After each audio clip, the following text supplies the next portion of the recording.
Millionaire rented his apartment to a single mother. One night, he found out she was a virgin, a secret that shattered his life. Hi, my beautiful family. Let's begin with a prayer, together as one. Dear God, guide me through this healing. Give strength to my body, peace to my heart, and blessings to every soul in this beautiful family. Protect them, uplift them, and let love flow through every screen. Amen. This is your Mr. Peter. I'm still in New York for treatment, but by God's grace, I'll be back in 2 days, stronger, smiling, and full of stories to share. I miss you deeply, and I thank you for your endless prayers and love. Now, please listen closely. If you ever see my videos on any other channel, that person is stealing my content, downloading my older videos and uploading them with slight edits. They are pretending to be me, but they are not part of our family. Please don't support them. Report them. Unsubscribe from any fake channel using my voice or stories. Also, my beautiful family. So many of you have joined us recently, and I'm truly honored. I want to know you. Please introduce yourself in the comments. Your name, where you're from, and how you found this channel. It would bring me joy while I recover to read about each of you. And one last thing, please don't leave the story halfway. Stay till the end. Your one like and comment can save this channel. Your support keeps us going, and I feel it with every breath. James will guide you today with care. Now let's begin this beautiful story, held together by love, by truth, and by family. The woman drowning in Miami rain outside Phil Most's billion-dollar empire wasn't supposed to change his life, but she was clutching her daughter's hand like it was the only thing keeping them both from washing away forever. Through the floor-to-ceiling windows of his corner office, Phil pressed his palm against the cool glass and watched the afternoon storm transform Biscayne Boulevard into chaos. The sudden downpour had caught everyone off guard. Tourists fled toward the Bayside marketplace, clutching designer shopping bags like shields, while locals ducked into familiar sanctuaries of Cuban cafeterias and air-conditioned boutiques. At 35, he'd built his real estate empire by controlling every variable, predicting every outcome, and never letting emotions interfere with business decisions. His corner office was a testament to that philosophy. Everything precisely arranged, from the mahogany desk positioned to catch morning light off the bay, to the collection of architectural awards that spoke of dreams transformed into steel and glass. Yet, something about the way this woman stood perfectly still in the downpour while everyone else ran for cover made his chest tighten with unfamiliar ache. She wasn't just enduring the storm, she was facing it head-on, her chin lifted with quiet determination that spoke of someone accustomed to weathering whatever life threw at her. She wasn't seeking shelter. She was gathering courage. "Mr. Most?" Savannah Blake's voice crackled through the intercom. "Your 3 o'clock appointment is here. She's quite wet." Phil glanced at his Patek Philippe, 2:58 p.m., the woman from his window. "Send them both up." 15 minutes later, Phil found himself staring at the most beautiful woman he'd ever seen, dripping rainwater onto his Italian marble floors like some kind of urban goddess emerging from the storm. Her dark skin had a luminous quality that made the gray day seem brighter, and her golden brown eyes held fierce protectiveness that spoke of battles he couldn't imagine. She was tall, perhaps 5'7" in her sensible black flats, with the kind of natural elegance that couldn't be bought or taught. Her simple black dress clung to curves that made his mouth go dry, but it was the quiet dignity in her posture, the way she kept one protective hand on the little girl's shoulder, that made him forget every practiced line he'd ever used. There was something almost regal about the way she held herself, despite being caught in the storm, as if adversity had only taught her to stand straighter, to face whatever came with grace that humbled him. "Miss Berridge," he said, his voice rougher than intended. "Mr. Most." Her honey-smooth voice carried strength that came from surviving things that would break lesser people. "I apologize for our appearance. The storm caught us off guard, and the bus—" "Bus?" Phil interrupted, genuinely surprised. Most of his prospective tenants arrived in luxury cars. A flush crept up her elegant neck. "Yes, I don't drive." She lifted her chin with quiet dignity. "Your listing mentioned apartment 15B?" Before Phil could respond, a small voice piped up with fearless curiosity. "Are you the nice man who's gonna let us live in the castle?" Phil looked down to find the most enchanting 5-year-old he'd ever seen. Her hair was arranged in neat pigtails despite the rain, each braid secured with bright yellow ribbons that matched the sunshine dress now dampened to golden amber. Her gap-toothed smile was radiant enough to power the building, and she stared up at him with pure trust that made his heart perform dangerous gymnastics. But it was her eyes that undid him completely, the same golden brown as her mother's, but filled with hope instead of wariness, love instead of caution. This child had been protected from whatever had taught her mother to guard her heart so carefully. "Jasim," Natasha said softly, embarrassed. "What did we talk about?" "To be polite and not ask too many questions," Jasim recited dutifully, then immediately added with the logic only children possessed, "But I really want to know if he's nice, 'cause you need someone nice, Mommy. You deserve nice things." The simple statement hit Phil like a physical blow, revealing a maturity that spoke of too much awareness of adult struggles. This little girl was worried about her mother in a way that made his protective instincts roar to life with surprising ferocity. He crouched down to Jasim's level. "What makes someone nice, Jasim?"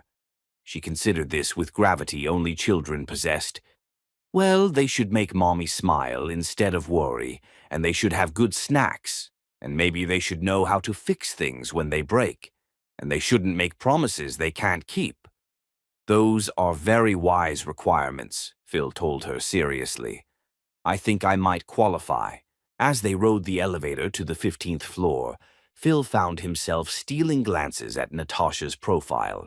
She carried herself with careful grace despite her obvious financial struggles, and there was something about her composure that made him want to see her truly relaxed, truly happy.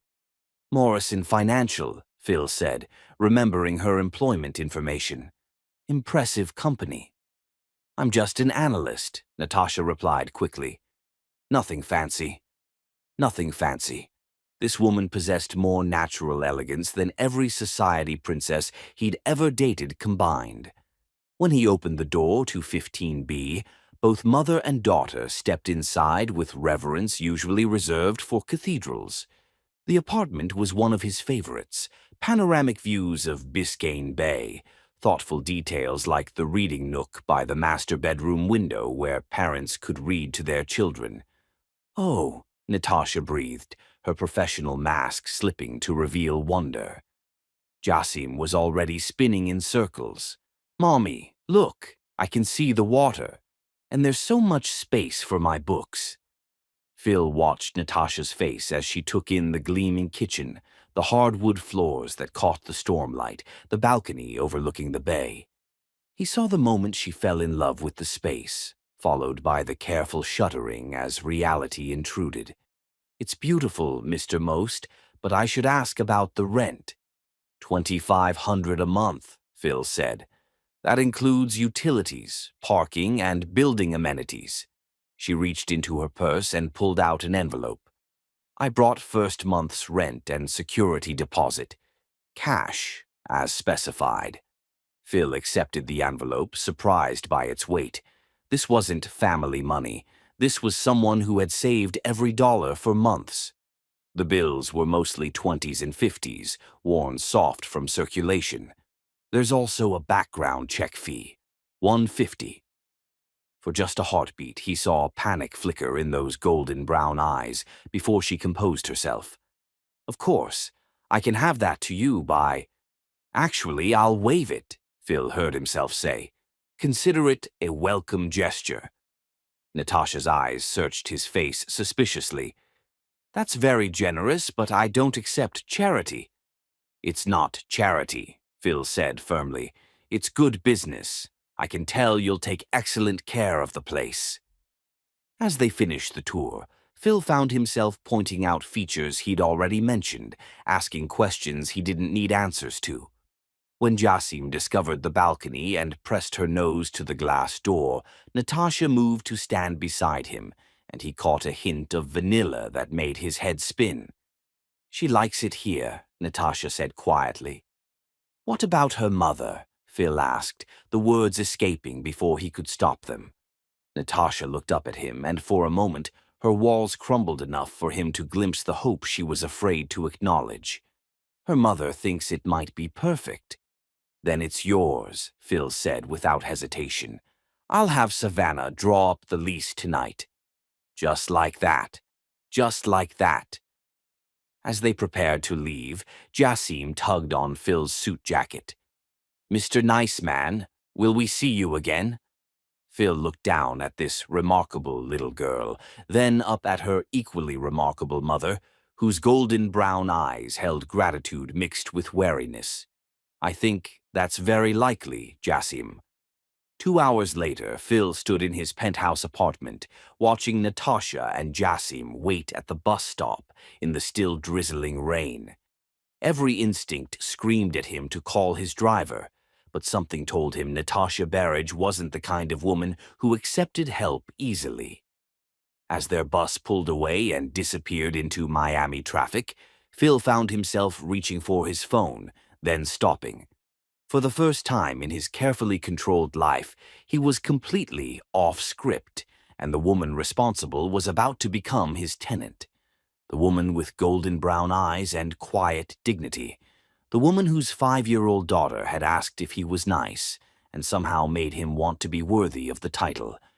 The woman who was about to turn his perfectly ordered world into something beautifully, chaotically different. He had a feeling his empire was about to become a home, and he couldn't wait to find out what that felt like. Chapter 2. The Weight of Beautiful Secrets. The roses on Natasha's desk weren't a romantic gesture. They were a predator marking his territory, and the way Bradford Kellaway's cologne lingered in the air around her workspace like invisible shackles made her skin crawl with the recognition that she was being hunted. 3 weeks had passed since she'd moved into Coral Heights. 3 weeks of daring to believe that maybe, just maybe, the universe had finally decided to show her mercy. Jassim was thriving at Palmetto Elementary, chattering about her new friends over breakfast each morning, while the Miami sun painted their apartment in shades of hope. Her work at Morrison Financial challenged her in ways that made her feel valuable, relevant, like more than just a woman drowning in circumstances beyond her control. But staring at the dozen blood-red roses that had appeared on her desk during her lunch break, their thorns sharp enough to draw blood, their petals the color of warning, Natasha felt that familiar dread coiling in her stomach, like a serpent preparing to strike. No card, no signature, but the roses reeked of Bradford's expensive cologne, Tom Ford Oud wood that probably cost more than she spent on groceries in a month. The scent clung to everything he touched, marking his territory like some primitive animal ritual that made her want to scrub her skin raw. Admiring your flowers, gorgeous. Bradford Kellaway's voice slithered across her skin like oil over water, and Natasha didn't need to turn around to know he was wearing that predatory smile that made her think of sharks circling wounded prey. At 42, Morrison Financial's golden boy still possessed the kind of privileged good looks that had opened every door in his charmed life. Sandy hair that always looked artfully disheveled, blue eyes the color of winter ice, and the kind of casual confidence that came from never hearing the word no. But Natasha could see the rot beneath the Armani suits and perfect veneers, could smell the entitlement that soured his expensive cologne and turned his handsome face into something grotesque. "They're very unexpected, Mr. Kellaway," she said carefully, not turning from her computer screen where quarterly bond assessments provided a flimsy digital shield between them. Her voice remained steady despite the way her pulse hammered against her throat like a trapped bird. "Call me Bradford," he purred, moving to perch on the edge of her desk with the casual arrogance of someone who'd never been denied access to anything he wanted. His proximity made the air feel thick, suffocating. "I think we're past formalities, don't you? After all, talented women like you deserve special attention." The way he said special attention made Natasha's skin crawl, each syllable dripping with implications that made her stomach revolt. She forced her fingers to continue typing, watching meaningless numbers blur across her screen, while every instinct screamed at her to run. "I appreciate your recognition of my work," she replied diplomatically, clinging to professionalism like a life raft in stormy seas. "The Henderson Municipal Bond Analysis should be ready by close of business." "Work." Bradford's laugh was like breaking glass, sharp enough to cut. "Always so focused on work. You know what I admire about you, Natasha." His hand moved to her shoulder, fingers pressing against her collarbone through the thin fabric of her blouse with possessive familiarity that made her flesh crawl. "You're not like the other girls here. You've got depth, substance, a woman who knows what she wants." Natasha's muscles tensed under his touch, but she didn't pull away. She'd learned long ago that rejecting men like Bradford too forcefully only escalated their interest, transformed pursuit into obsession. Better to be the mouse that stayed very, very still while the cat decided whether to pounce. "What I want is to excel in my position and provide for my daughter," she said quietly, proud that her voice didn't shake despite the terror clawing at her throat. "Ah, yes, the little girl." Bradford's grip tightened slightly, his thumb stroking along her neck in a gesture that made bile rise in her throat. "Jasim, isn't it? Sweet kid. Must be expensive, raising a child alone in Miami. Private school, nice apartment." His voice dropped to an intimate whisper that felt like a violation. "Lucky thing you have someone looking out for your best interests." The threat was subtle but unmistakable, wrapped in concern like poison in honey. Natasha's blood turned to ice as she realized the roses weren't just unwanted attention. They were a declaration of intent. Bradford hadn't just been watching her. He'd been studying her, learning her vulnerabilities, cataloging her pressure points like a scientist preparing to dissect a specimen. He knew about Jasim's school. He knew about their apartment. He'd been building a case against her from the moment she'd rejected his first advance, constructing a web of leverage designed to trap her so completely that escape would be impossible. "I managed just fine on my own," she said, quietly, each word carefully measured. "Of course you do," Bradford murmured, his voice carrying the kind of condescension that made her want to slap the smugness from his face. "But imagine how much easier things could be with the right mentorship. I've been thinking about your career development, Natasha. There are opportunities for advancement that don't come along often, not for someone in your delicate position." The emphasis on delicate position made her stomach churn. Single mother, financial struggles, no family support system, no safety net. Bradford had done his homework, and every weakness she possessed was now ammunition in his arsenal. Before Natasha could formulate a response that wouldn't escalate the situation, her phone buzzed with a text message. She glanced at the screen and felt her heart skip. It was from Phil Most. "Hope your day is going well. Building maintenance may need to check the HVAC system in 15B this afternoon, if that's convenient. PM." Something about seeing Phil's name made the suffocating atmosphere around Bradford feel less oppressive. Phil Most, who'd given them that beautiful apartment without expecting anything in return. Phil Most, who'd crouched down to listen seriously to Jasim's requirements for nice men. Phil Most, whose dark eyes had held genuine concern when he'd looked at her, like she was something precious worth protecting. Personal messages during work hours? Bradford's voice had developed a sharp edge that made her skin prickle with alarm. How unprofessional. Building maintenance, Natasha said coolly, tucking her phone away. My landlord ensuring the property is properly maintained. Your landlord? Bradford's eyebrows rose with interest that made Natasha immediately regret sharing even that small detail. Anyone I might know. Miami real estate is such a intimate community.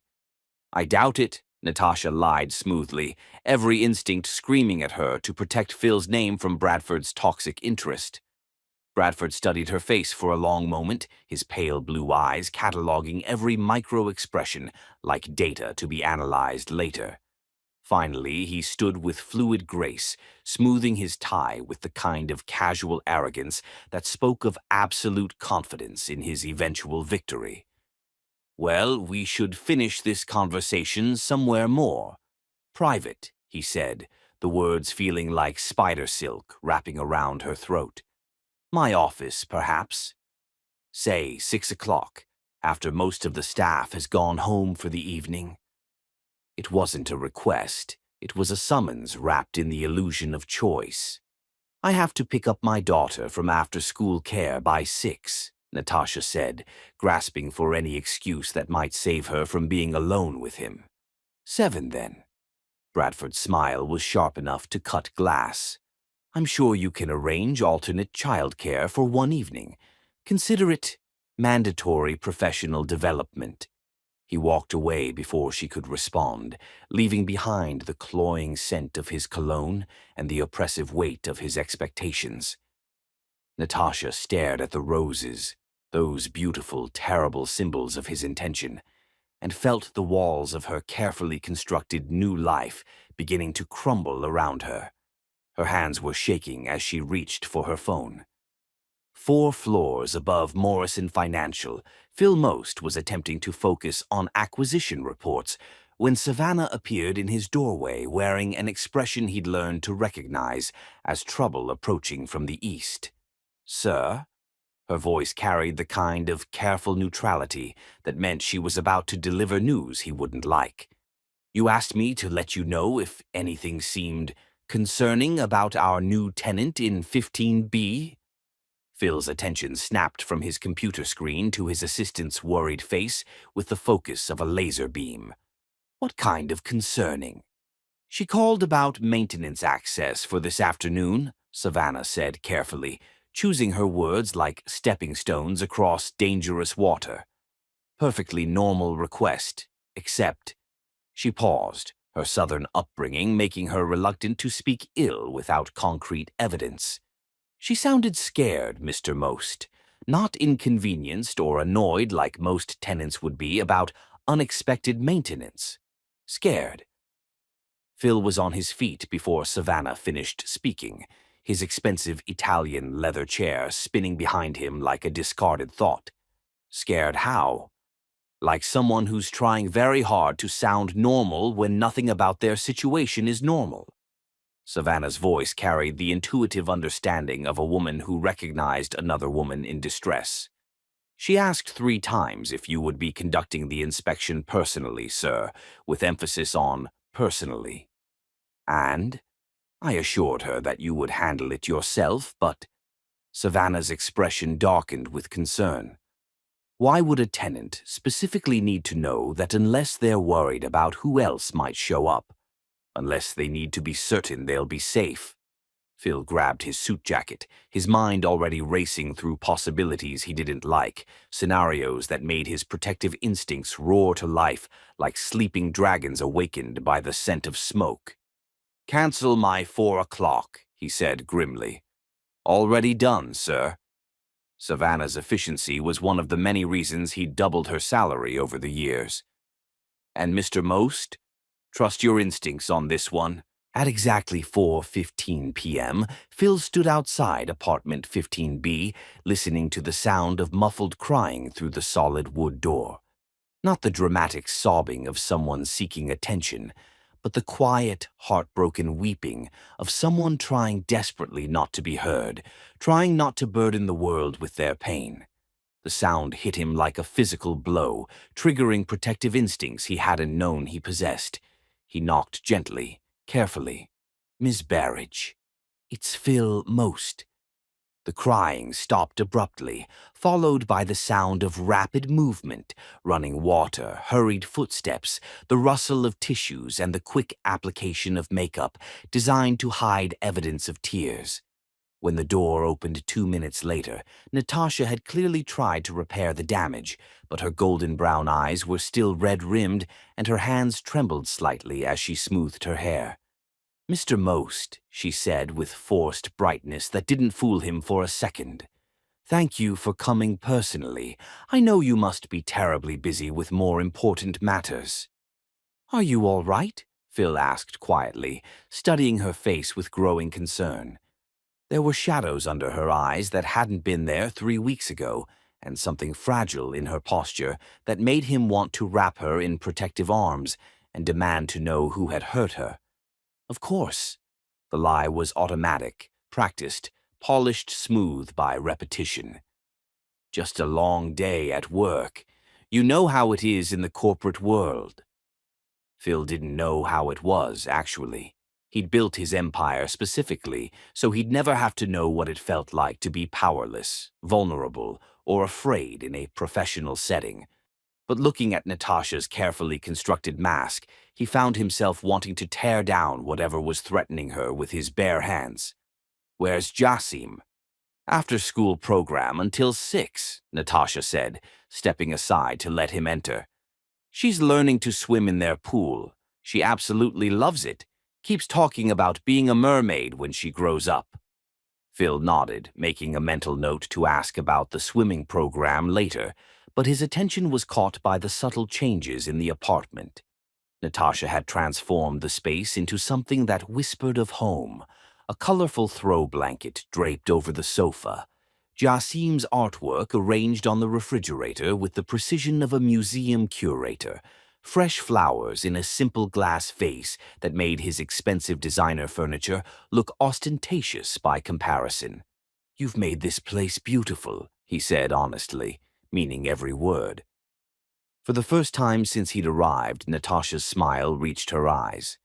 Jasim picked out most of the decorations. She has very strong opinions about color coordination and the proper placement of stuffed animals. Smart girl. Phil moved toward the HVAC unit, though they both knew it was working perfectly.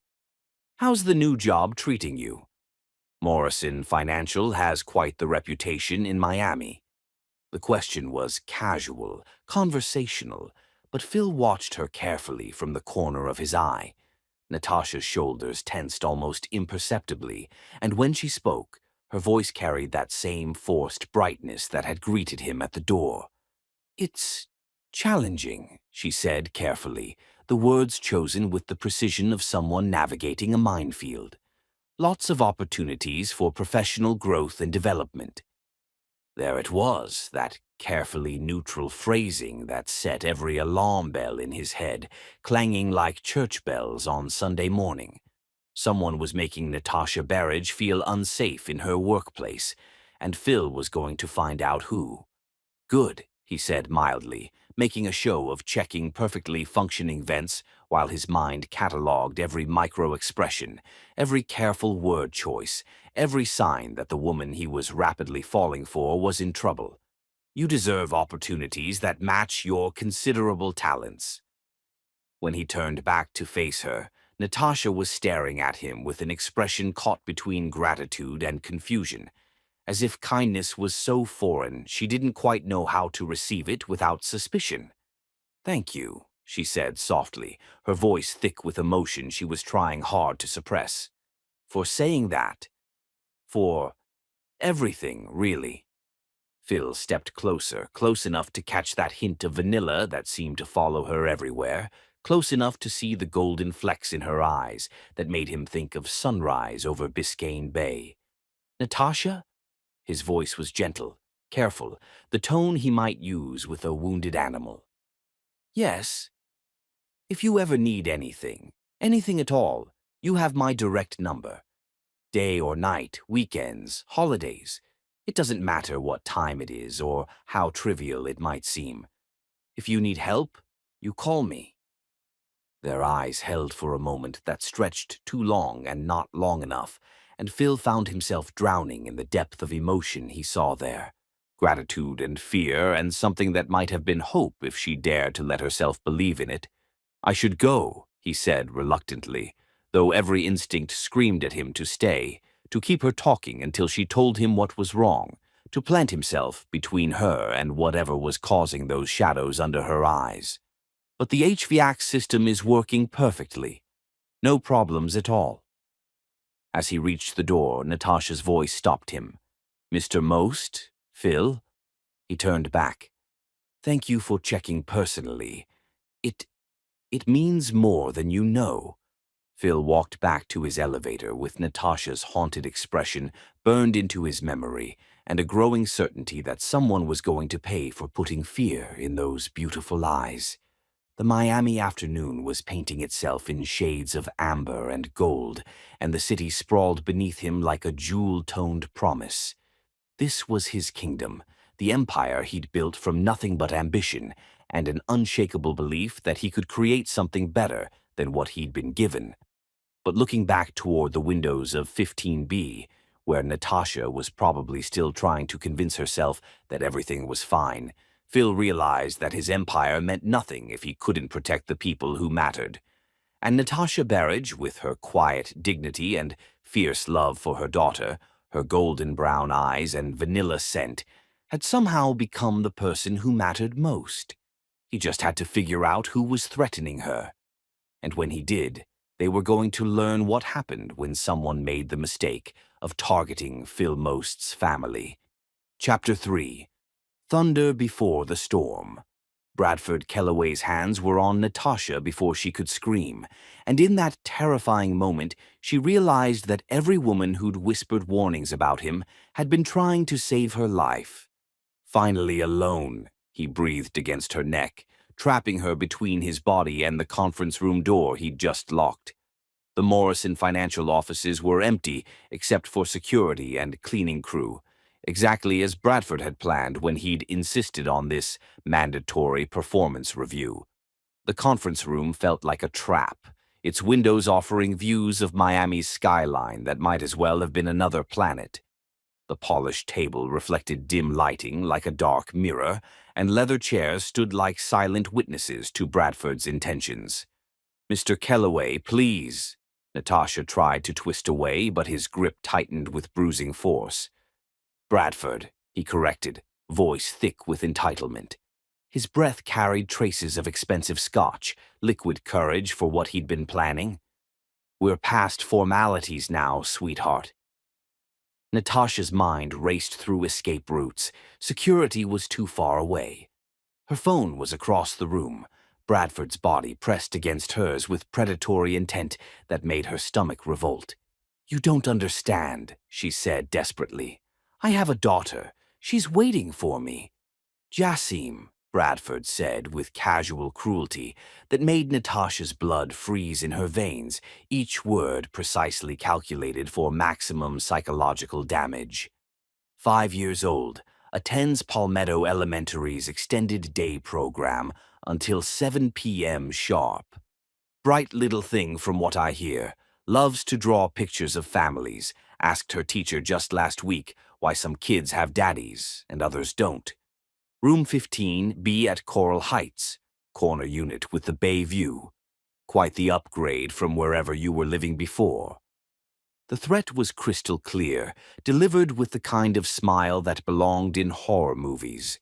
Bradford hadn't just been harassing her.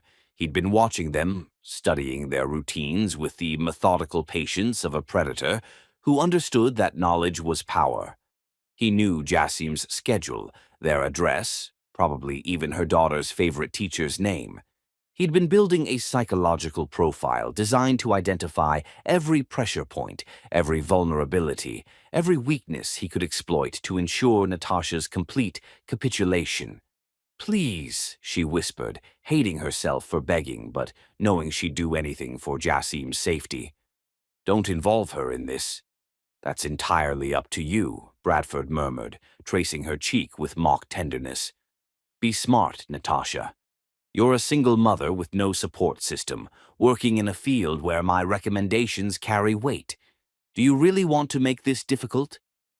For a moment, Natasha felt herself fracturing under his threats. She thought of Jassim's gap-toothed smile, their perfect apartment, the fragile security they'd finally found. Was she willing to risk all of that for the principle of saying no? Then Bradford leaned in to kiss her, his breath hot and entitled against her lips, his hands roaming her body like she was property he'd already purchased, and something fierce and protective roared to life in Natasha's chest with the force of a hurricane making landfall. She thought of Phil, most crouching down to listen seriously to Jassim's requirements for nice men, treating a 5-year-old's wisdom with the respect it deserved. She thought of the way he'd looked at her, not like prey to be hunted, but like someone worthy of respect, someone deserving of protection and care. She thought of the woman she wanted Jassim to become, and the example she was setting in this moment that would echo through her daughter's understanding of what women should and shouldn't accept from the world. She thought of every woman who'd whispered warnings in bathroom mirrors, every victim who'd been silenced by shame and fear, every little girl who deserved to inherit a world where monsters in expensive suits couldn't buy their way out of consequences. No, she said clearly, her voice carrying 6 years of suppressed fury and maternal protectiveness, and slapped Bradford across the face with every ounce of strength she possessed. The crack echoed through the conference room like a gunshot. Bradford staggered back, his facade cracking to reveal ugly reality beneath. "You little bitch," he snarled, hand flying to his reddening cheek. "Do you have any idea what you've just done?" "I've done what I should have done weeks ago," Natasha said, voice steadier than she felt. "I'm reporting this to HR first thing tomorrow." Bradford's laugh was cold enough to freeze blood. "HR? Oh, sweetheart, you really don't understand how this works." He straightened his tie with deliberate calm. "Who do you think they'll believe? Me, with 15 years of exemplary service, or you, a desperate single mother who obviously seduced her supervisor and cried assault when rejected?" The truth hit her like a physical blow. This wasn't impulse. This was a carefully orchestrated campaign designed to isolate and destroy her. "That's not what happened, isn't it?" His smile was sharp as a blade. "You wore that tight red dress yesterday, accepted my gifts, came to my office after hours, alone." His voice dropped to a whisper. "Your word against mine, and we both know whose carries more weight." Bradford moved to the door, unlocking it with casual arrogance. "Think very carefully about your next move, because if you breathe one word of this to anyone, I'll make sure you never work in finance again. Anywhere. And then what happens to little Jassim when mommy can't afford that nice apartment?"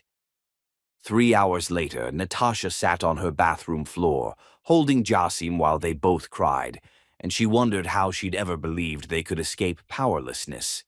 The apartment that had felt like sanctuary now felt like a beautiful cage. Even the roses, now wilting in her trash, seemed to mock her with their dying beauty.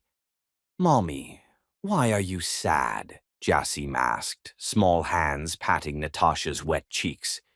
"Did the mean people at work hurt your feelings again?" Again, as if her 5-year-old had already learned to expect cruelty. The thought made Natasha weep harder. "Just grown-up problems, baby," Natasha whispered, holding Jassim closer. "Nothing for you to worry about." But it was everything to worry about. Bradford's threats echoed like a death knell. "Your word against mine. Never work again. What happens to little Jassim?" Jassim pulled back to study her mother's face with childhood seriousness. "Maybe the nice man could help," she suggested with innocent hope. He fixes things when they break, remember? And you're kinda broken right now, Mommy. The nice man, Phil Most, who'd given them this apartment and looked at her like she was worth protecting. Phil Most, who lived in a world where problems could be solved with power and influence. Some things are too broken to fix, sweetheart, Natasha said softly. Nothing's too broken for the nice man, Jassim insisted with fierce certainty. He has kind eyes, Mommy, and kind eyes fix everything. That's what Daddy Jackson used to tell you, remember? Daddy Jackson. Natasha's throat closed with sudden emotion as she remembered her brother's phrase. Kind eyes see the hurt and heal it, baby girl. Phil Most had kind eyes. Maybe Jassim was right. Maybe some things weren't too broken to fix. Maybe she didn't have to face this alone. 4 floors above, Phil Most paced his penthouse like a caged wolf, every protective instinct screaming that something was desperately wrong. He'd heard them crying. The sound had drifted up through the building's ventilation. Not normal domestic life, but genuine distress. A woman trying to muffle her sobs, a child asking heartbreaking questions about why Mommy was sad. Phil had built his empire by trusting his instincts, and every instinct told him Natasha Barrage was in real trouble, the kind that wouldn't be solved with money or legal documents alone. He'd stood by his windows for an hour, watching the lights of 15B and fighting the urge to knock on her door and demand answers. But what right did he have? He was her landlord, not her protector. They barely knew each other. Except that wasn't entirely true. Something had sparked between them from that first rain-soaked meeting. When she'd looked at him with those golden brown eyes full of carefully guarded hope, he'd felt his carefully ordered world shift in ways that defied logic. And now someone was making her cry. Someone was threatening the fragile happiness she'd built for herself and her daughter. His phone lay on the marble counter like an accusation. He could text her, ask if everything was okay. But what if whoever was threatening her had access to her phone? What if reaching out made things worse? Instead, he found himself dialing Savannah's number. "I need you to do something for me," he said without preamble. "Of course, Mr. Most. What do you need?" "I want you to find out everything you can about Morrison Financial Group, staff, management, any complaints or lawsuits in the past 5 years. Pay particular attention to workplace harassment issues." The line was quiet for a moment. "Any particular reason for this interest, sir?" Phil looked toward the windows facing Coral Heights, where Natasha and Jassim were somewhere in the darkness, and felt something fierce and protective settle in his chest. "Someone's threatening one of our tenants," he said quietly. "And I'm going to find out who. How deep do you want me to dig?" "As deep as it takes," Phil said, his voice carrying steel that had built empires. "And Savannah, this is priority 1. Everything else can wait." After he hung up, Phil stood at his window and made a silent promise to the woman 4 floors below, who changed his world with golden brown eyes and quiet dignity. Whatever was hunting Natasha Barrage had just painted a target on the wrong family. And Phil Most had never lost a war that mattered. Chapter 4. When Walls Come Crashing Down. The cardboard box containing 6 months of Natasha's professional life weighed nothing compared to the crushing weight of Bradford Kellaway's lies. But she carried both out of Morrison Financial, knowing that some betrayals cut so deep they reshape your soul. Sexual harassment of a superior, the HR representative had intoned with clinical detachment. Multiple witnesses report inappropriate behavior toward Mr. Kellaway. Termination effective immediately, with cause. Multiple witnesses. Bradford had been busy overnight weaving deception with master manipulator skill. Her co-workers, people she'd shared coffee with, trusted with confidences, had developed selective amnesia about Bradford's behavior while manufacturing detailed memories of her supposed advances. In Bradford's version, she was the predator, a desperate single mother who'd tried to seduce her way to advancement and turned vindictive when rejected. The narrative was perfectly crafted to exploit every prejudice about women like her. The Miami morning blazed outside her taxi with relentless optimism that made her situation feel surreal. Coconut palms swayed in the breeze, joggers swept past in designer athletic wear. The Miami of tourism brochures that had nothing to do with women like her getting destroyed by men like Bradford. Her phone buzzed. Reminder, art supplies and $15 due Friday for Mother's Day project. Minus Miss Foster. $15. Such a small amount, but it might as well have been 15,000. How could she explain to Jassim that she couldn't afford construction paper because Mommy had been fired for fighting off a predator? The taxi pulled up to Coral Heights, and Natasha stared up at the building that had represented hope just hours ago. Now it loomed like a monument to dreams she couldn't afford. She had to tell Phil most she could no longer afford rent. Had to explain that the apartment where Jassim had started calling home was just another temporary stop. Had to disappoint him the way she seemed to disappoint everyone foolish enough to believe in her. Phil most answered his penthouse door on the second knock, and Natasha's composure crumbled at the sight of him. His dark hair was disheveled, his shirt wrinkled, and his eyes held concern that made her heart skip with something dangerously close to hope. "Natasha," he said, and the relief in his voice was so profound she almost started crying. "Thank God, I've been worried sick." The simple admission undid her. In a world where Bradford's lies had turned colleagues into enemies, here was someone who'd been worried about her. "I need to talk to you," she said, voice steady despite the chaos in her chest. "About my lease." Something dark flickered across Phil's features. "Come in, please." His penthouse whispered of understated luxury, but it was the genuine concern in his eyes that made the space feel warm instead of intimidating. "Sit," he said gently. "Can I get you something?" "I can't stay long," Natasha said, perching on the sofa edge like a bird ready to flee. "I wanted to give you proper notice that I'll be vacating 15B at the end of the month." Phil went very still. "Why?" The simple question broke through her defenses. She'd expected demands for explanations, concerns about finding another tenant. She hadn't expected the quiet devastation in his voice. "I lost my job," she said simply, focusing on her hands.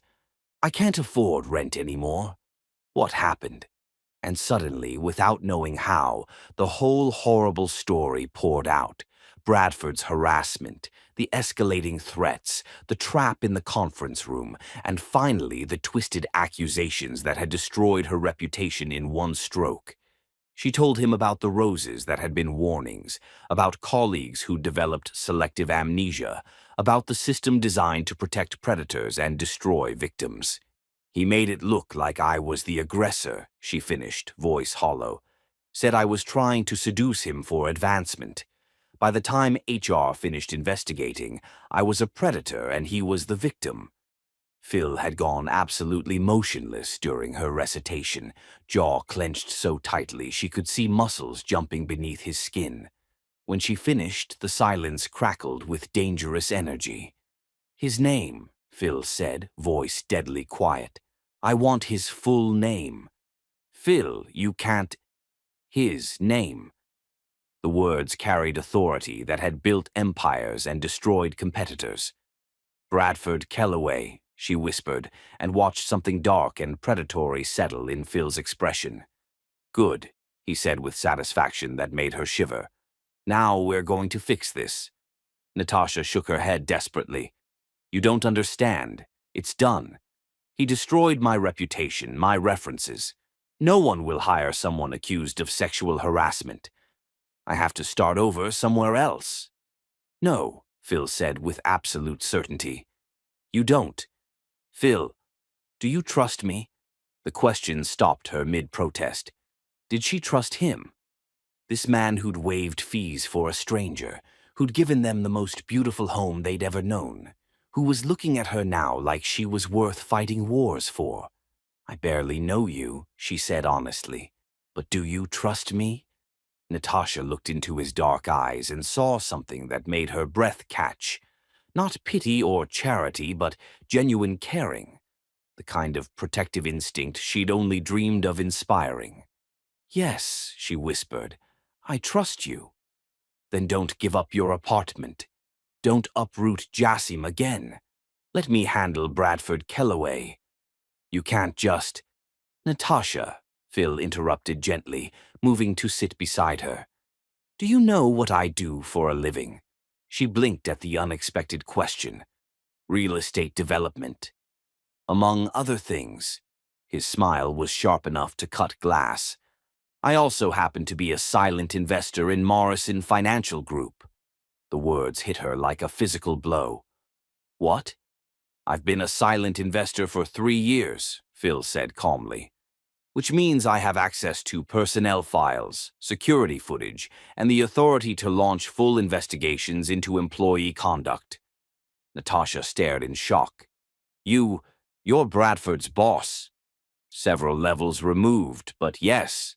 Phil's voice carried quiet authority. "And if Bradford Kellaway thinks he can destroy innocent women to cover his crimes, he's about to learn what real consequences look like." "Phil, I don't want charity." "This isn't charity," he said firmly. "This is justice, and more than that." He reached out to touch her hand, fingers warm and steady. "This is personal." "Personal?" Phil's eyes searched her face with intensity that made her heart race. "You and Jassim, you've become important to me, more important than I probably have any right to claim. The thought of someone hurting you, threatening you—" His jaw clenched. "Bradford Kellaway picked the wrong woman to target." Natasha felt something shift in her chest, warmth spreading through the cold fear that had dominated her since yesterday. "Why?" she whispered. "Why do you care?" Phil was quiet for a long moment, his thumb tracing gentle patterns across her knuckles. When he spoke, his voice was rough with emotion. "Because you're extraordinary," he said simply. "Because you've faced impossible odds with more grace and strength than anyone should have to possess. Because your daughter draws pictures of us as a family, and somehow that feels more right than anything in my perfectly planned life ever has." Tears she'd been holding back finally spilled over. "Phil, let me help you," he said urgently. "Let me fix this. Not because you can't handle it yourself, but because no one should have to fight monsters alone." Natasha looked into his dark eyes and saw her future. Not the desperate scramble for survival she'd been expecting, but something beautiful and protected and worth believing in. "Okay," she whispered. "Okay." Phil's smile was brilliant enough to power the city. "Good. Now, why don't you call Jassim's school and tell them she'll definitely be participating in that Mother's Day project?" "How did you—" "I pay attention," Phil said softly. "And Natasha?" "Bradford Kellaway has no idea what's about to hit him." As Natasha settled back against the sofa cushions, feeling safe for the first time in days, she found herself believing that maybe the nice man with kind eyes really could fix everything after all. The war for her future was far from over, but for the first time she wasn't fighting it alone. Chapter 5. The Truth That Changes Everything. The photograph hidden in Natasha's wallet had been her secret weapon against despair for 6 years. But when Phil Most saw his best friend's face staring back at him from the faded image, it became the key that unlocked everything she'd been too afraid to tell him. "I should go," Natasha said, rising from Phil's sofa with careful dignity. The afternoon light streaming through his penthouse windows caught the gold threads in her hair, transforming her into something ethereal despite the earthly troubles that had brought her here. "Jassim will be home soon, and I need to figure out how to explain why I was home early." "Wait," Phil said gently, something in her nervous energy making him reluctant to let her go. The revelation about Morrison Financial had shifted dynamics between them, but he sensed deeper currents still unexplored. You mentioned that Jasim's father isn't in the picture, if you don't mind me asking. Natasha's hand tightened on her purse strap, knuckles showing white against worn leather. He was never really in the picture to begin with. Jasim's father died before she was born. I'm sorry, Phil said automatically, but something about her careful phrasing nagged at him. That must have been incredibly difficult. I wasn't with him when he died, Natasha said quietly, golden brown eyes distant with old pain. We'd had a falling out before I knew I was pregnant. By the time I found out about Jasim, it was too late to tell him. Phil studied her profile as she stared out at Biscayne Bay, noting the way her fingers worried at her wallet's worn edge.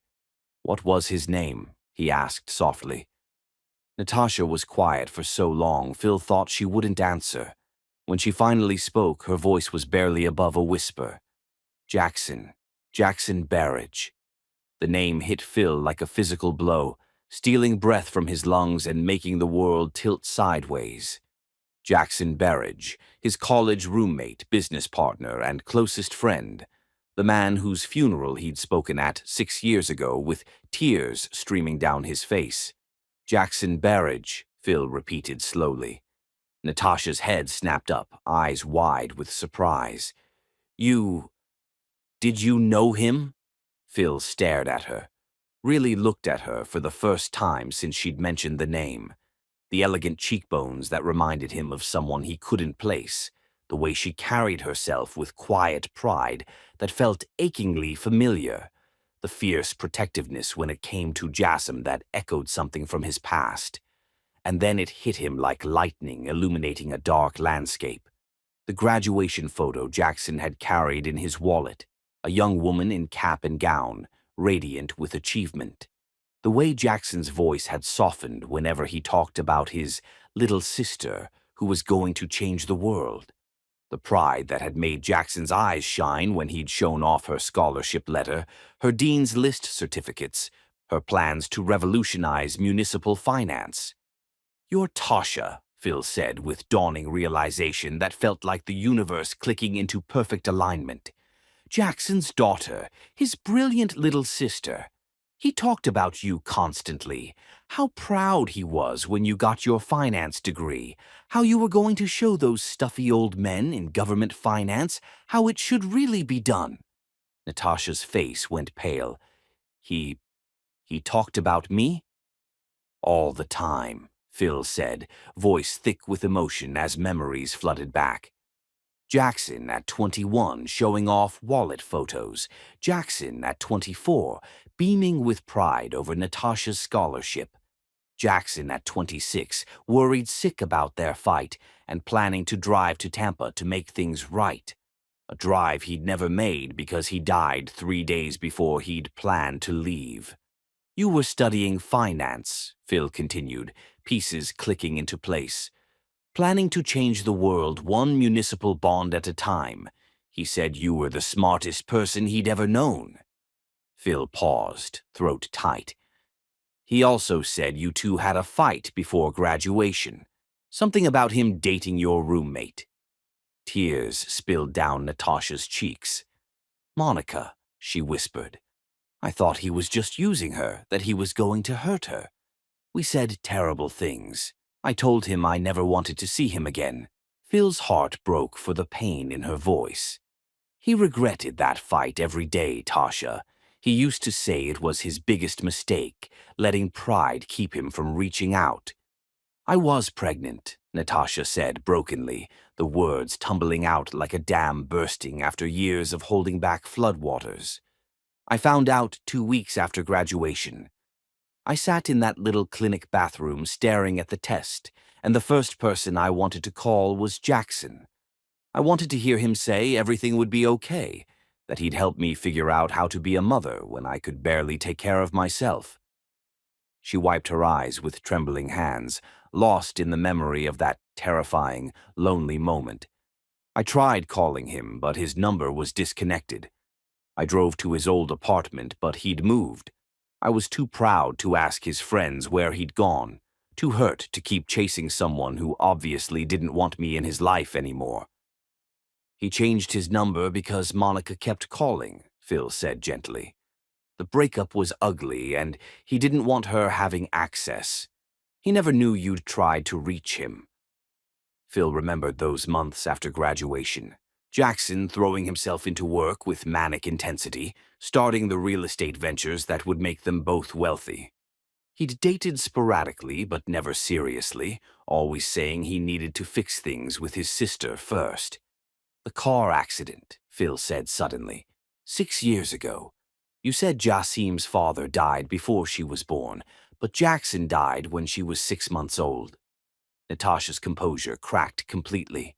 Jackson died without knowing about her, she sobbed. I kept meaning to reach out to tell him he had a niece, but I was scared he'd reject us both. Then I saw the news about the accident, and it was too late. Phil felt like he was drowning in revelations. Jackson had died without knowing he was an uncle. Jasim was Jackson's niece, the family Phil had promised his best friend he'd always protect if Jackson ever had one. My God, Phil whispered, moving to kneel in front of Natasha's chair. You've been alone all this time, raising Jasim, struggling to survive, and you were Jackson's family. I'm not anyone's family, Natasha said through tears. I'm just someone who made too many mistakes. No, Phil said fiercely, taking her hands in his. You're Jackson Berridge's daughter. You're Jasim's mother. You're... He paused, heart hammering as he realized what she meant to him. You're the woman I've been falling in love with since the moment you walked into my building. Natasha's eyes went wide. Phil... Jackson made me promise, Phil continued urgently. The night before he died, we were talking about the future, about building something lasting. He said if anything ever happened to him, I should take care of the people who mattered. I told him he was being morbid. Phil's voice broke. I failed him, Tasha. I let you struggle alone when I should have been protecting you. You didn't know. I should have looked harder, Phil said with self-recrimination. Jackson talked about you so much. I should have put the pieces together.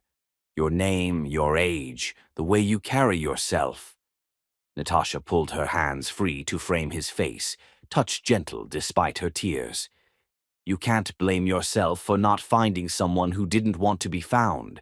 I was too proud, too hurt, too scared. Phil leaned into her touch, overwhelmed by what had shifted between them. Jasim, he said suddenly. She's Jackson's niece. No wonder she felt familiar. She has his smile. She does, Natasha agreed softly. Sometimes I look at her and see him so clearly. It takes my breath away. Does she know? About Jackson? I've told her stories about Uncle Jackson, the brother I loved very much, but I couldn't tell her he was family when I wasn't sure he would have wanted us. Phil's heart broke again. He would have loved her, he said with absolute certainty, and he would have been so proud of the mother you've become. They sat in silence, the weight of 6 years of missed connections settling between them. Finally, Phil spoke again. There's something else, he said carefully. Something you need to know about the apartment. Natasha tensed. What do you mean? The building, Phil said softly. Coral Heights. Jackson and I designed it together. It was going to be his flagship property. We broke ground 3 weeks before he died. Natasha's face went white. You mean, you've been living in Jackson's building, Phil said gently, his voice filled with wonder at the cosmic poetry of it all. The apartment you fell in love with, the place where Jasim draws pictures and calls home. Jackson planned every single detail of it. The reading nook by the master bedroom window. That was his idea. He said every home should have a place where families could make memories that would last forever. Phil's voice grew thick with emotion as the memories flooded back. He spent hours sketching the layouts, arguing with architects about the perfect placement of windows to catch morning light. He wanted the kitchen islands positioned so parents could help with homework while cooking dinner. Even the height of the bathroom counters was designed with children in mind. He said kids should be able to brush their teeth without needing a step stool by the time they were Jasim's age. "Oh God," Natasha whispered. "It's like he's been watching over us." "Maybe he has," Phil said, reaching for a framed photo from his desk. The image showed two young men grinning at the camera, arms around each other's shoulders with easy camaraderie. "Maybe that's why you found your way here to me." "That's him," Natasha breathed, touching Jackson's face in the photo. "He looks so young, so happy." "He was," Phil said, "especially when he talked about you, his brilliant little sister who was going to take over the financial world." Natasha looked up at Phil with eyes full of wonder and pain, and something that might have been hope. "What happens now?" Phil sat beside her again, close enough to see the gold flecks in her eyes that reminded him so much of Jackson's. "Now I keep the promise I should have kept 6 years ago. I take care of Jackson's family." "Phil, I don't want charity." "This isn't charity," Phil interrupted gently. "This is family. You and Jasim. You're my family now.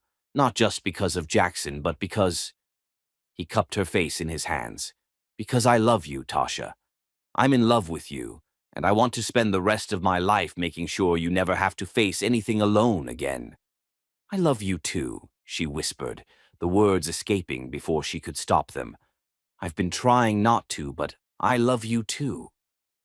When Phil kissed her, soft and reverent and full of promise, it felt like coming home after a lifetime of wandering in the wilderness.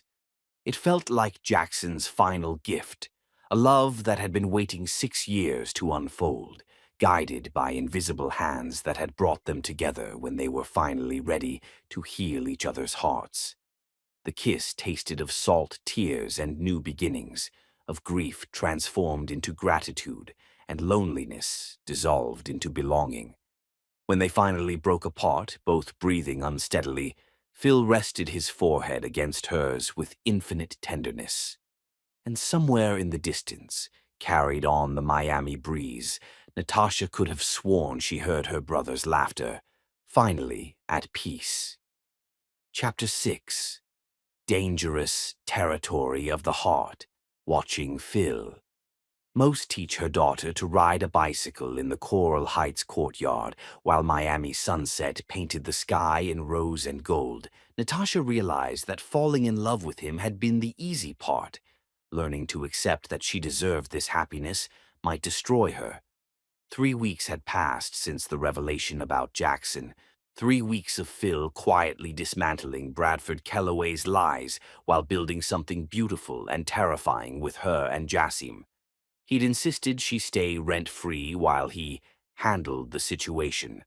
And despite her protests about charity, Natasha found herself too grateful for stability to fight him. "I'm doing it, Mommy. Look, I'm really doing it." Jasim's voice carried pure joy as she wobbled down the path on her bright pink bicycle, training wheels abandoned in favor of Phil's steady hand. "She's a natural," Phil called out, jogging alongside with his suit jacket discarded and white shirt rolled up. The afternoon sun highlighted his shoulders, and Natasha felt that familiar flutter that had become constant in his presence. "Just like her uncle," Natasha murmured, remembering Jackson teaching her to ride when she was 7. Phil caught her words and smiled warmly. Over the past weeks, he'd been collecting every Jackson story like precious artifacts, rebuilding their lost friendship through her memories. "Uncle Phil, watch this!" Jasim shouted, attempting a turn that sent her wobbling toward the fountain. "Easy there, speed demon," Phil laughed, steadying the bike with gentle hands. "Save the trick riding for when you've mastered the basics." Uncle Phil. The title had emerged naturally 2 weeks ago, and Phil had accepted it with such pleasure that Natasha's heart had done dangerous things in her chest. "Dinner's almost ready," Natasha called reluctantly. 5 more minutes, then we need to wash up. Can Uncle Phil stay for dinner? Jassim asked hopefully. I made him a picture of our family for his office. Phil had been joining them for dinner almost every evening, and the domestic intimacy was becoming dangerously addictive. She kept waiting for him to grow tired of playing house, but instead he seemed to settle deeper into their routine each day. If he wants to, Natasha said carefully. I want to, Phil said without hesitation, dark eyes holding hers with intensity that made her pulse skip. I always want to. An hour later, Natasha stood at her kitchen sink, watching Phil help Jassim with math homework at the breakfast bar, trying to reconcile this tender, patient man with the billionaire who commanded boardrooms and built empires. If Tommy has 12 apples and gives away 4, how many does he have left? Phil asked seriously. 8, Jassim announced proudly. But why would Tommy give away his apples? Maybe he likes making his friends happy more than keeping them for himself, Phil suggested gently. Sometimes giving things away makes us feel richer. Like how you gave us the pretty apartment, Jassim asked with devastating innocence. Phil's eyes found Natasha's across the kitchen. Exactly like that, sweetheart. Natasha felt her throat tighten with emotion. Phil had given them so much more than an apartment. He'd given them safety, stability, and the first taste of family either she or Jassim had ever known. The weight of his generosity terrified her almost as much as her growing dependence on his presence. I should start Jassim's bath, she said, needing distance from the overwhelming domesticity. Can Uncle Phil read my bedtime story tonight? Jassim asked hopefully. He does the best voices for the princess book. If that's okay with your mom, Phil said, but his eyes were asking for more than permission to read a story. Of course, Natasha managed. After Jassim was bathed, storied, and tucked into bed with promises of more bicycle lessons tomorrow, Natasha found Phil cleaning her kitchen with focused attention. You don't have to do that, she protested, but Phil just smiled and continued loading her dishwasher. I want to, he said simply. Besides, someone very wise once told me that good men should know how to fix things when they break. I'm expanding that to include dishes. Natasha leaned against the counter, watching his efficient movements and trying to memorize this moment. Phil Most, billionaire developer, wearing her apron and humming softly while he cleaned her kitchen. Preston called today, Phil said casually, but Natasha caught the undercurrent of satisfaction. He's found some very interesting information about Bradford Kellaway. Preston Ward was Phil's lawyer, investigating Bradford's history with thorough attention. Natasha had met him twice, and he'd treated her assault with serious professionalism she'd been denied at Morrison Financial. What kind of information? She asked. The kind that shows you weren't his first victim, Phil said grimly. Preston's found 3 other women who've filed complaints against Bradford over the past 5 years. All buried by HR, all victims quietly transferred or terminated. Natasha felt a chill. 3 others? 3 that we know of, Phil corrected. Preston thinks there might be more who never came forward. Bradford's father has significant influence in Miami financial circles, enough to keep scandals quiet. The mention of Bradford's family connections made Natasha's stomach twist. Phil, maybe we should just let this go, if his family has that kind of power. No, Phil's voice carried steely determination that had built his empire. He hurt you. He threatened Jassim. He's been terrorizing women for years and counting on their silence. Phil turned to face her fully. I won't let him get away with it. But what if he retaliates? What if he comes after us?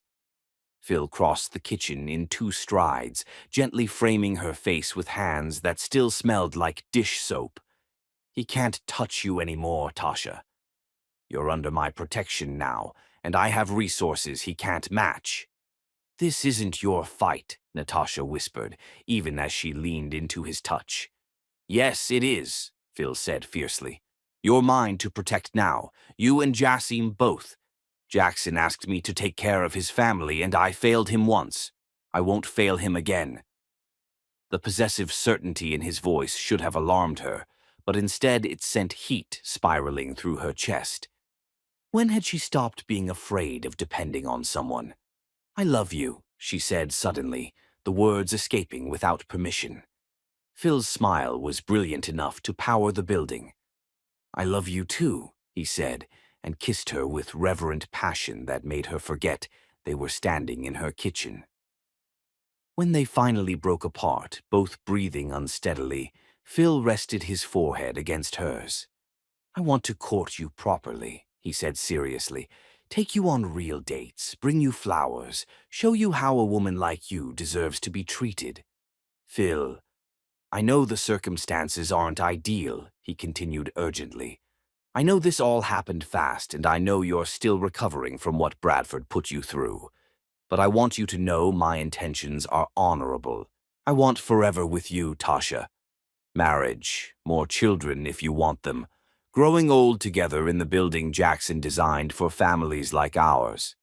Natasha felt tears prick her eyes. "You want marriage?" "I want everything," Phil said simply. "But only if you want it too. Only when you're ready." Instead of answering with words, Natasha kissed him again, pouring 6 years of loneliness and fear and desperate hope into the connection between them.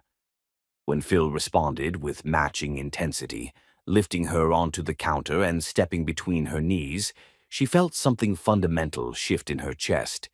This wasn't just physical attraction or emotional comfort.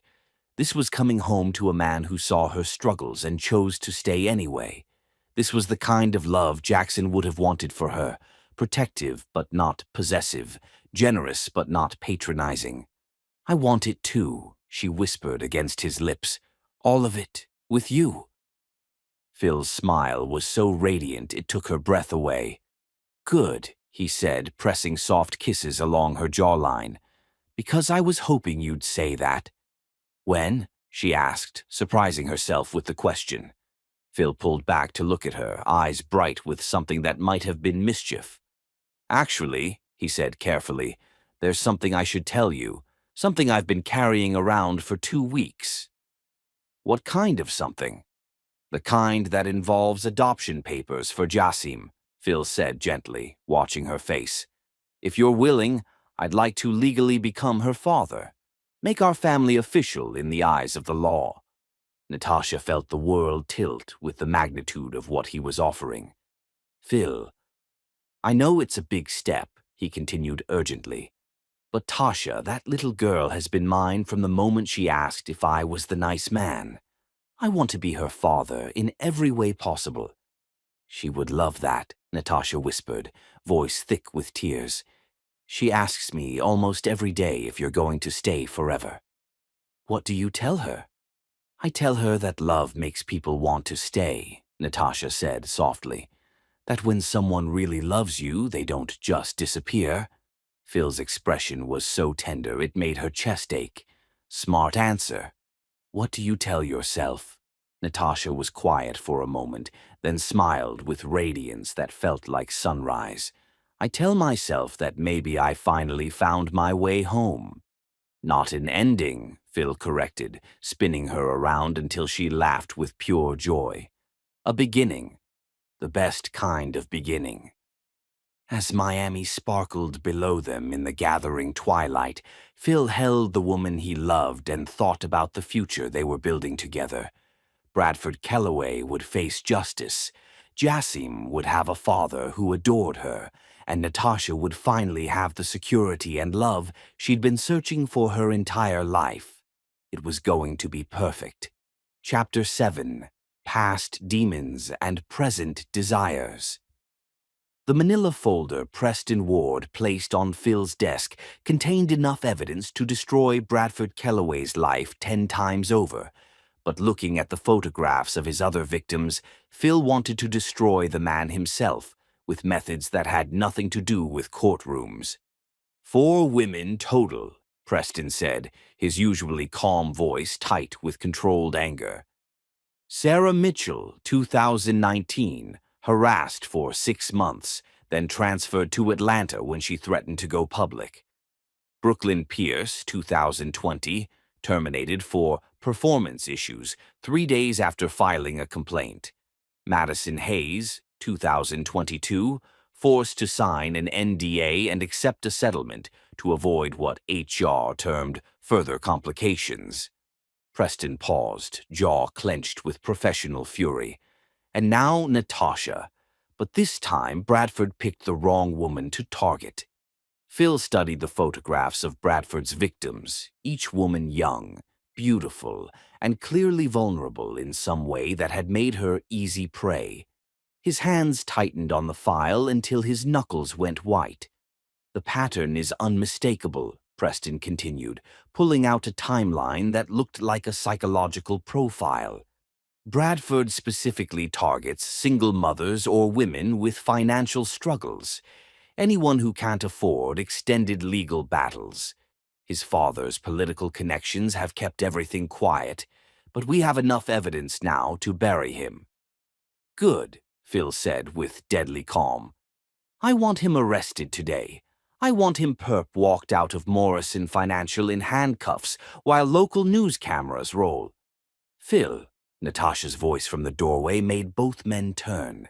She stood there in a simple blue dress that made her golden brown eyes glow, but her expression carried careful control she wore like armor when processing trauma. Can I see the file? She asked quietly, moving into Phil's office with deliberate composure. Preston glanced at Phil, who nodded reluctantly. They'd been meeting in his penthouse while Jassim was at swimming lessons, trying to keep uglier details away from innocent ears. But Natasha had insisted on being involved in every decision. Natasha took the folder with steady hands, but Phil watched her face pale as she read through testimonies and saw photographs of women who looked enough like her to be sisters in suffering. When she reached Madison Hayes's statement, a detailed account following the same blueprint as her own experience, her hands began to tremble. He did this to all of them, she whispered, voice carrying hollow quality of someone discovering her personal nightmare was mass-produced horror. Exactly the same pattern, the flowers, the threats about their children, the false accusations designed to destroy credibility before they could speak up. He's a predator who's been protected by money and influence, Phil said, moving to stand beside her chair with protective instinct. But not anymore. This ends now. Natasha looked up at him, eyes bright with tears and something that might have been relief. These women, they'll testify. Sarah and Madison have already agreed, Preston said gently. Brooklyn is still considering, but she's leaning toward yes. They want justice as much as you do. Then we go to the police, Natasha said firmly, chin lifting with determination that had carried her through 6 years of single motherhood. We do this the right way, through proper legal channels. Phil's jaw tightened with effort of controlling impulses that had nothing to do with legal proceedings. The right way takes months, maybe years. Bradford remains free, potentially targeting other women while lawyers argue over procedures. Phil, I have other options, Phil continued, voice carrying the edge that made business competitors afraid. Bradford Kellaway could disappear from Miami entirely. A few words in the right ears about his proclivities, and he'd be unemployable anywhere in the financial sector. That's not justice, Natasha said quietly, voice carrying moral clarity that came from hard experience. That's revenge dressed up as protection. Sometimes they're the same thing, Phil said, control fraying as images of Bradford's hands on Natasha played on repeat in his mind. Natasha stood and faced him fully, chin lifted with quiet determination. I won't let you become someone you're not because of what he did to me. Bradford deserves to face legal consequences for his crimes, not to be driven away in shadows where he might find new hunting grounds. He threatened you, Phil said, voice low and dangerous as careful control finally began to crack. He put his hands on you without permission and tried to destroy your life when you rejected him. He threatened Jassim. And now we have evidence to make sure he pays for all of it, Natasha replied steadily. But we do it legally, Phil. We do it right, so other women can look at our case and know that speaking up is worth the risk. Phil stared at her for a long moment, torn between protective instincts and respect for her unwavering moral compass. Finally, he turned to Preston with resignation that felt like swallowing broken glass. How long for a formal case? With 4 victims willing to testify and documented patterns spanning 5 years. 6 to 8 weeks for charges to be filed, assuming the district attorney takes it seriously, Preston said, professional satisfaction evident. Make sure they take it seriously, Phil said grimly. Already on it, Preston smiled with predatory satisfaction. The DA happens to be particularly interested in prosecuting high-profile sexual assault cases, especially those involving institutional cover-ups.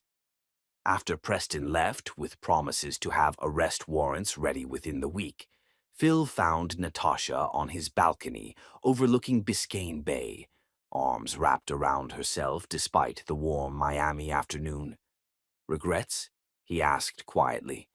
About what? About pursuing this legally instead of letting me handle it my way. About trusting the system that's already failed you once. Natasha turned to study his face, golden brown eyes searching. Do you regret not being able to destroy him personally?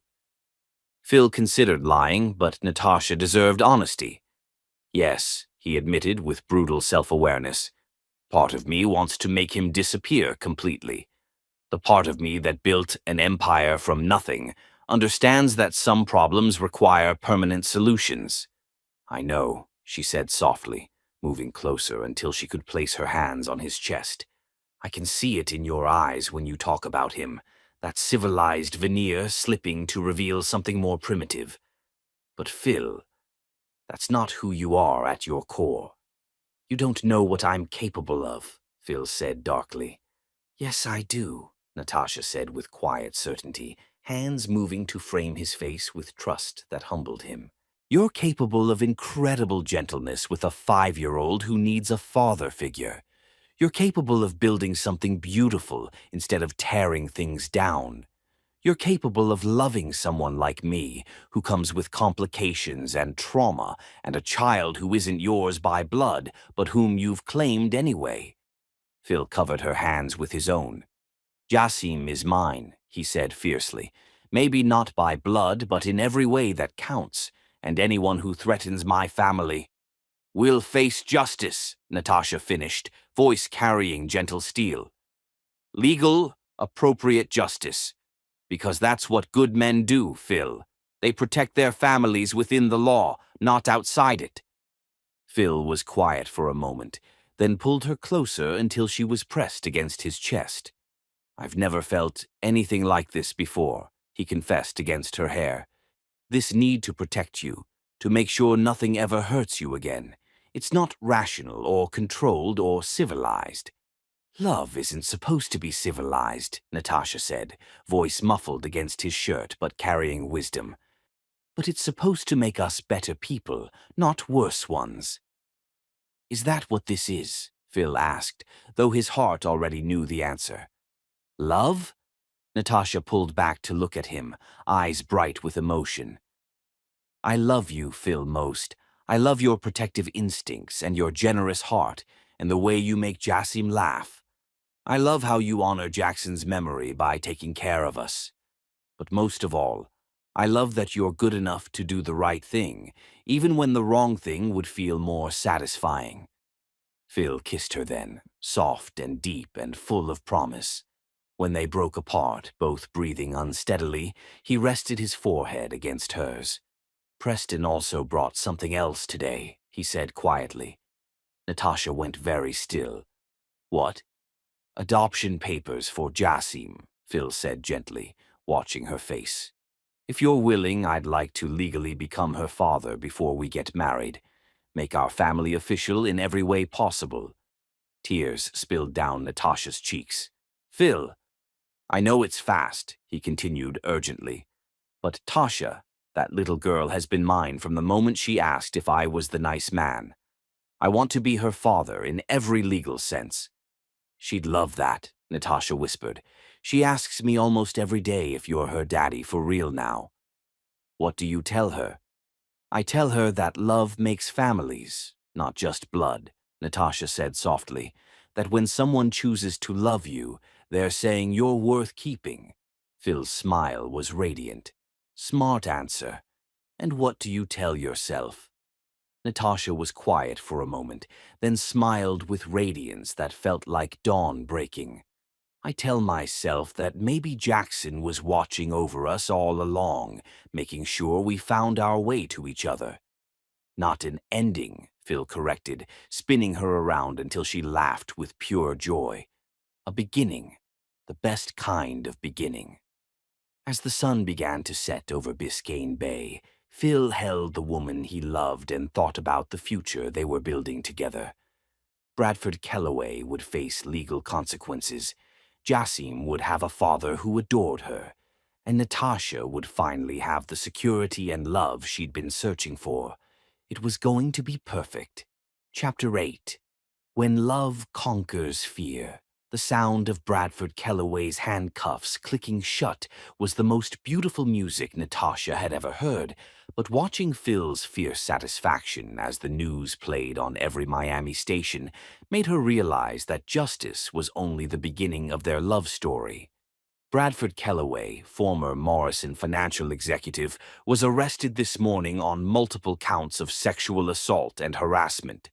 The news anchor announced over footage of Bradford being led from his Coral Gables mansion in handcuffs, his usual entitled arrogance replaced by hollow-eyed shock.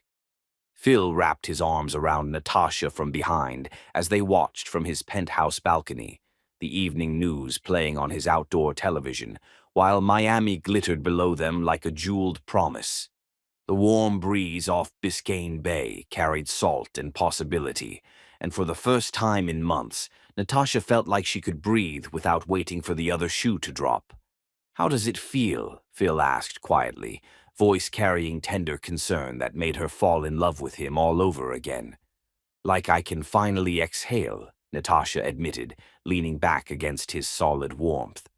I keep expecting to wake up and find out this was all a dream, that Bradford is still out there with his threats and twisted games. It's real, Phil murmured against her hair, voice carrying absolute certainty. He's going to prison, Tasha. Preston says with 4 victims testifying and the pattern documented, Bradford's looking at 15 to 20 years minimum. His father's political connections mean nothing when faced with overwhelming evidence. The charges had come faster than anyone expected. Once the first victim's story went public through carefully orchestrated media releases, 3 more women had come forward with similar experiences, and the district attorney's office had moved with unprecedented speed. Bradford's father's influence had crumbled overnight when faced with evidence that made cover-ups impossible. The other women, Natasha said, voice thick with gratitude. I want to thank them personally, for being brave enough to speak up, for trusting the system enough to risk their privacy. Preston's arranging a meeting with the ones who are comfortable with it, Phil said, pressing a soft kiss to her head. But Tasha, you were the catalyst. Your courage to fight back made this possible for all of them.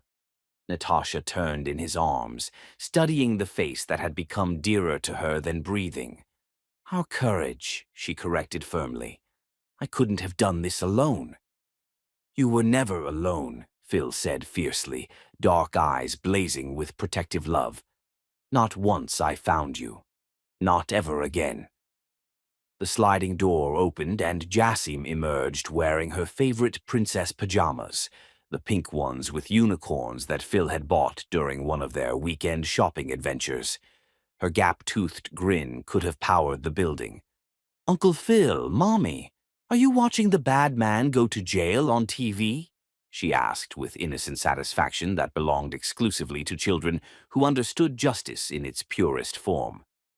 "Jassim," Natasha started to protest, but Phil crouched down to the little girl's level with gentle understanding.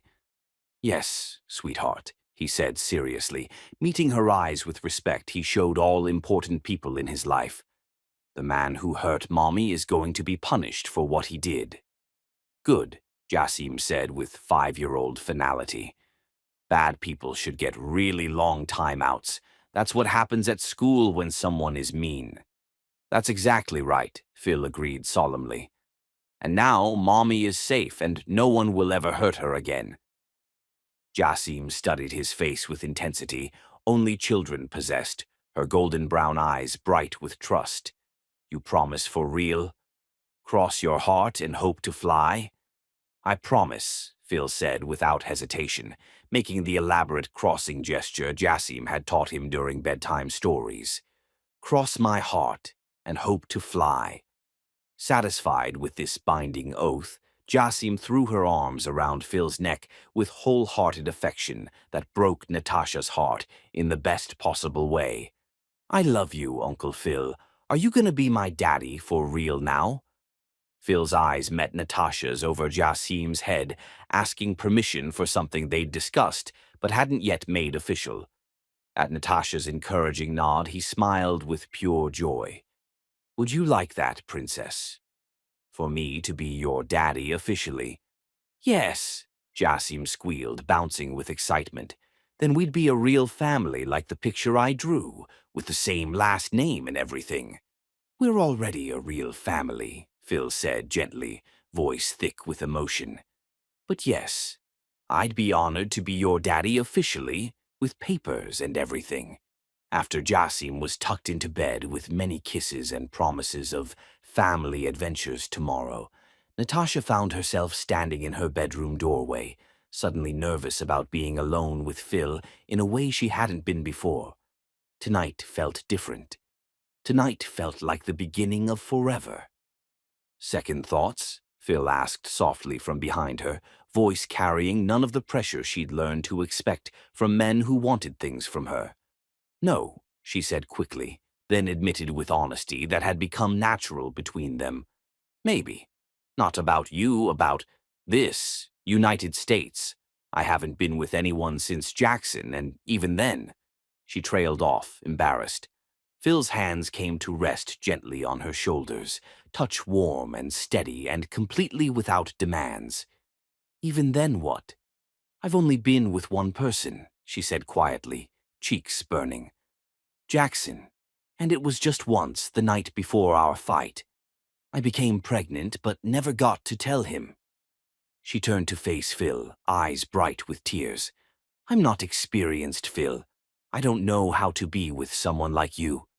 "Someone like me?" Phil asked, expression softening with tenderness. "Someone sophisticated, worldly, someone who could have anyone, who's probably been with women who knew what they were doing." Phil silenced her with a kiss, so soft and reverent, it felt like worship. "Tasha," he whispered against her lips, "I don't want anyone else. I want you, exactly as you are. But what if I disappoint you? What if I'm not enough? Look at me," Phil said firmly, cupping her face with hands that trembled slightly with restraint. "Do you know what I see when I look at you?" Natasha shook her head, lost in the depth of emotion in his dark eyes. "I see the strongest woman I've ever known," he said, voice rough with sincerity. His thumbs brushed away tears she didn't realize had fallen. "I see the woman I want to spend the rest of my life cherishing." "Phil, we don't have to do anything you're not ready for," he said urgently, voice carrying patience that spoke to a man who understood trust was earned. "We can wait. We can take our time. We have forever, Tasha." Instead of answering with words, Natasha reached up to frame his face with hands that shook slightly with nervousness and anticipation, and love too large for her body to contain.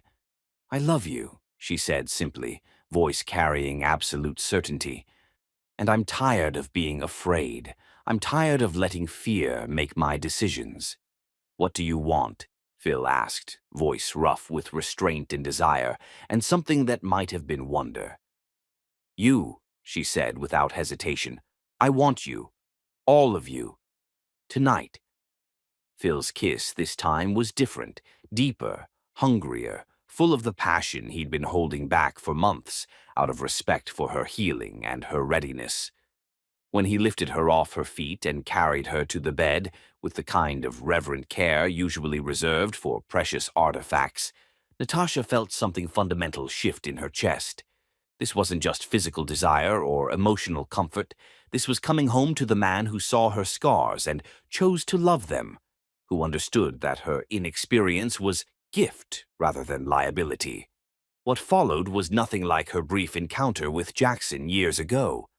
Phil worshipped her body with patient reverence, taking time to learn every curve and hollow, every sound that made her gasp with pleasure she'd never imagined possible.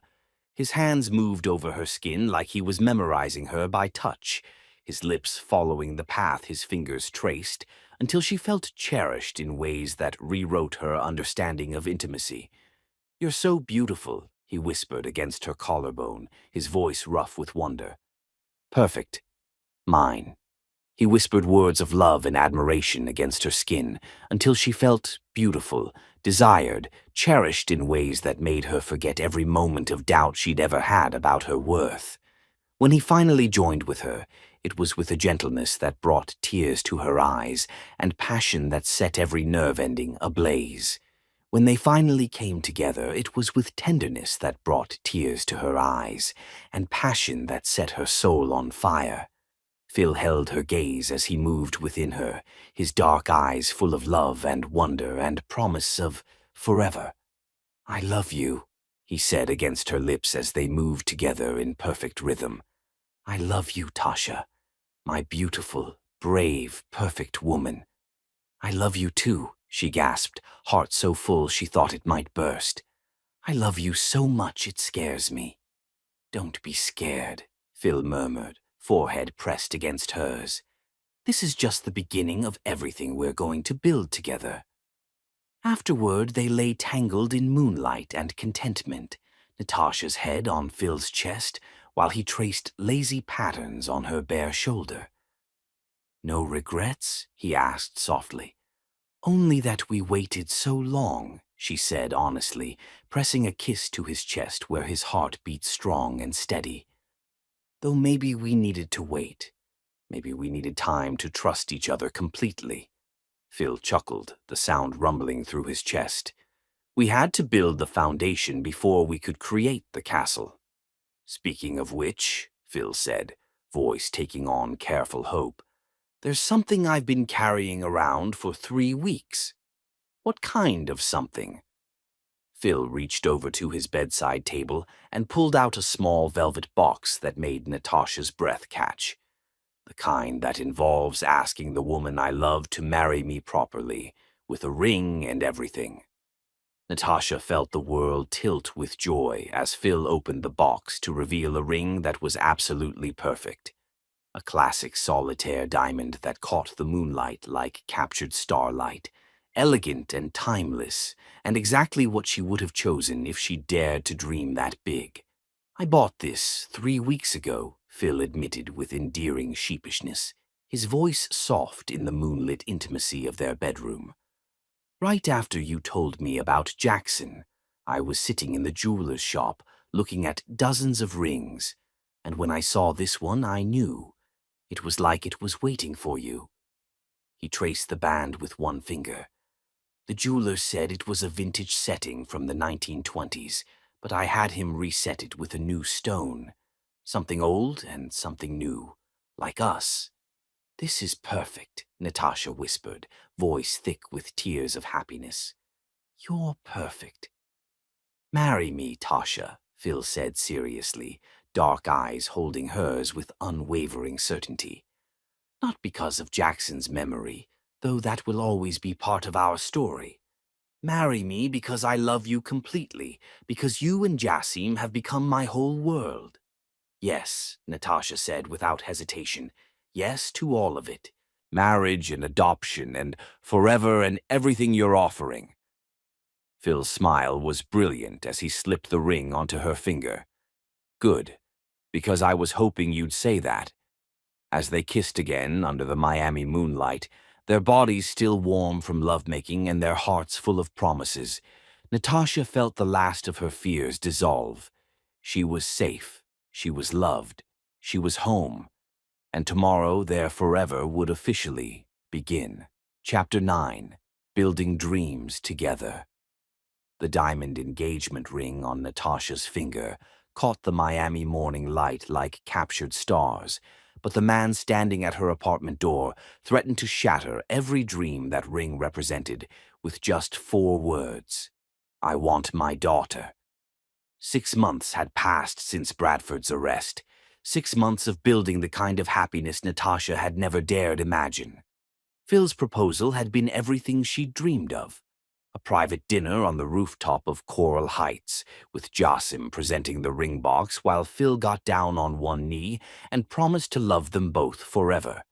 The adoption papers for Jassim were nearly finalized, the wedding was planned for next month at Vizcaya Museum, and Natasha had even started her own financial consulting firm, Barrage Financial Solutions, with Phil's encouragement and connections.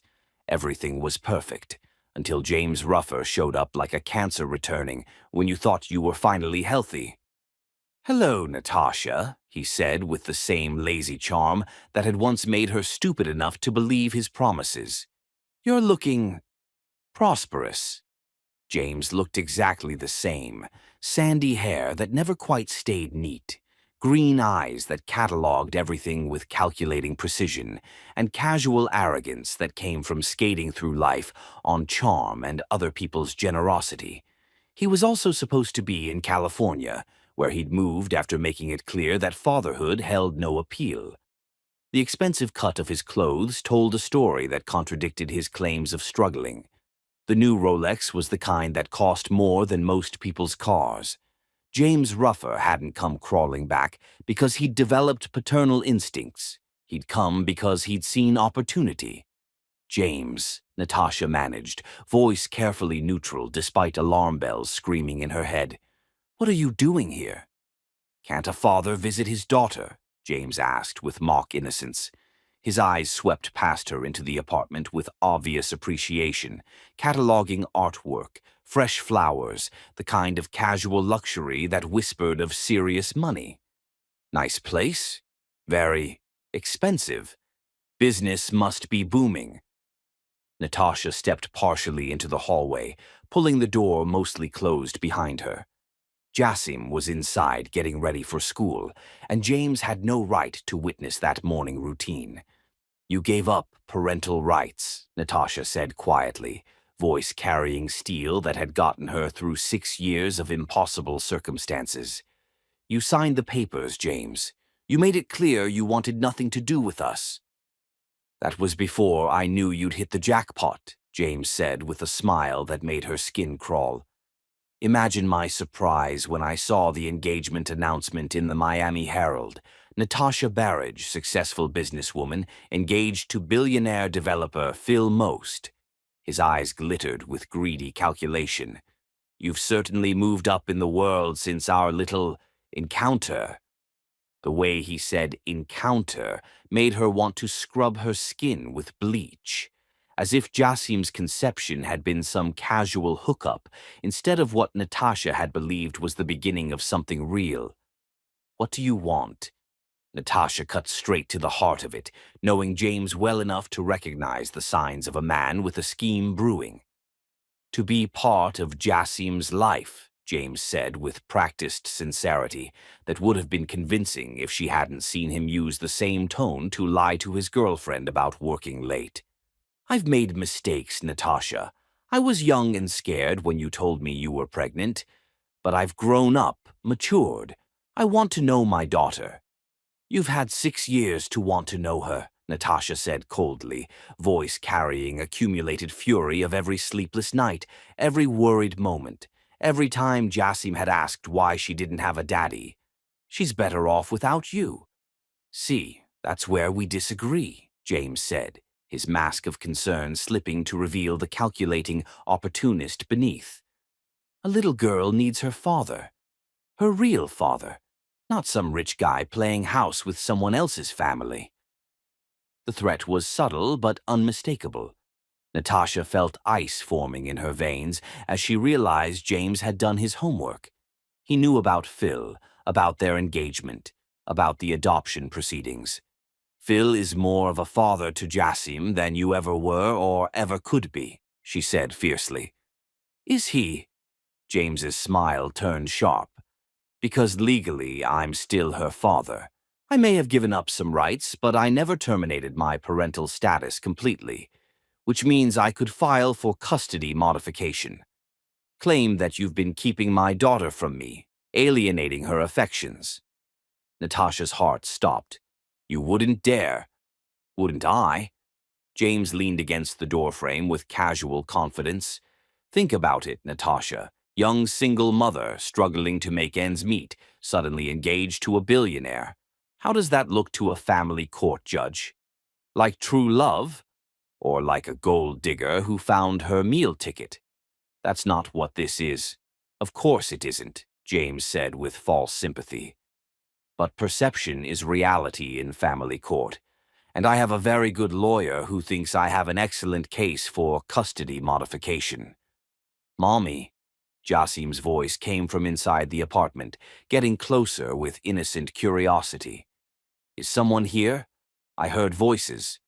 James's eyes lit up with predatory interest that made Natasha's blood run cold. "That's her, isn't it? My daughter. She sounds older, more articulate. I'd love to meet her properly." "You need to leave," Natasha said urgently, panic clawing at her throat. "Now, before she sees you." "Actually, I think I'd like to introduce myself," James said, stepping closer to the door with entitlement that belonged to men who'd never been told no. "After all, a father has rights." "Over my dead body," a cold voice said from behind James, carrying quiet menace that made grown men reconsider their life choices. Both Natasha and James turned to find Phil standing in the hallway, and the expression on his face made Natasha's blood run cold, despite her relief. She'd seen Phil angry before, but this was different. This was the face of a man capable of violence, held in check only by iron will. "Mr. Most, I presume," James said with false bravado, though he took an involuntary step backward. "I'm James Ruffer, Jassim's father." "No," Phil said with deadly quiet. "You're a sperm donor who abandoned his responsibilities. I'm Jassim's father in every way that matters." "Legally? Legally, you're about to find yourself in a world of trouble if you don't get away from my family right now," Phil interrupted, voice carrying authority that had built empires and destroyed competitors. James's mask finally slipped completely, revealing the desperate opportunist beneath. "Look, this doesn't have to get ugly. I'm a reasonable man, and I understand that everyone has interests to protect. A man in my position has expenses, debts that need settling. Maybe we could work out some kind of arrangement." "Ah," Phil said with satisfaction, "there it is. You're not here for Jassim. You're here for money." "I'm here for my daughter," James insisted, but his eyes darted nervously like a cornered animal. "Though I suppose if someone wanted to make this transition easier for everyone involved." "How much?" Phil asked bluntly, voice carrying businesslike efficiency. "Phil, no," Natasha said quickly, every instinct screaming against rewarding extortion. "We don't negotiate with people who threaten children." "How much?" Phil repeated, eyes never leaving James's face. James licked his lips, scenting victory despite the obvious danger. "2 million, cash, and I'll sign whatever papers you want. Disappear forever."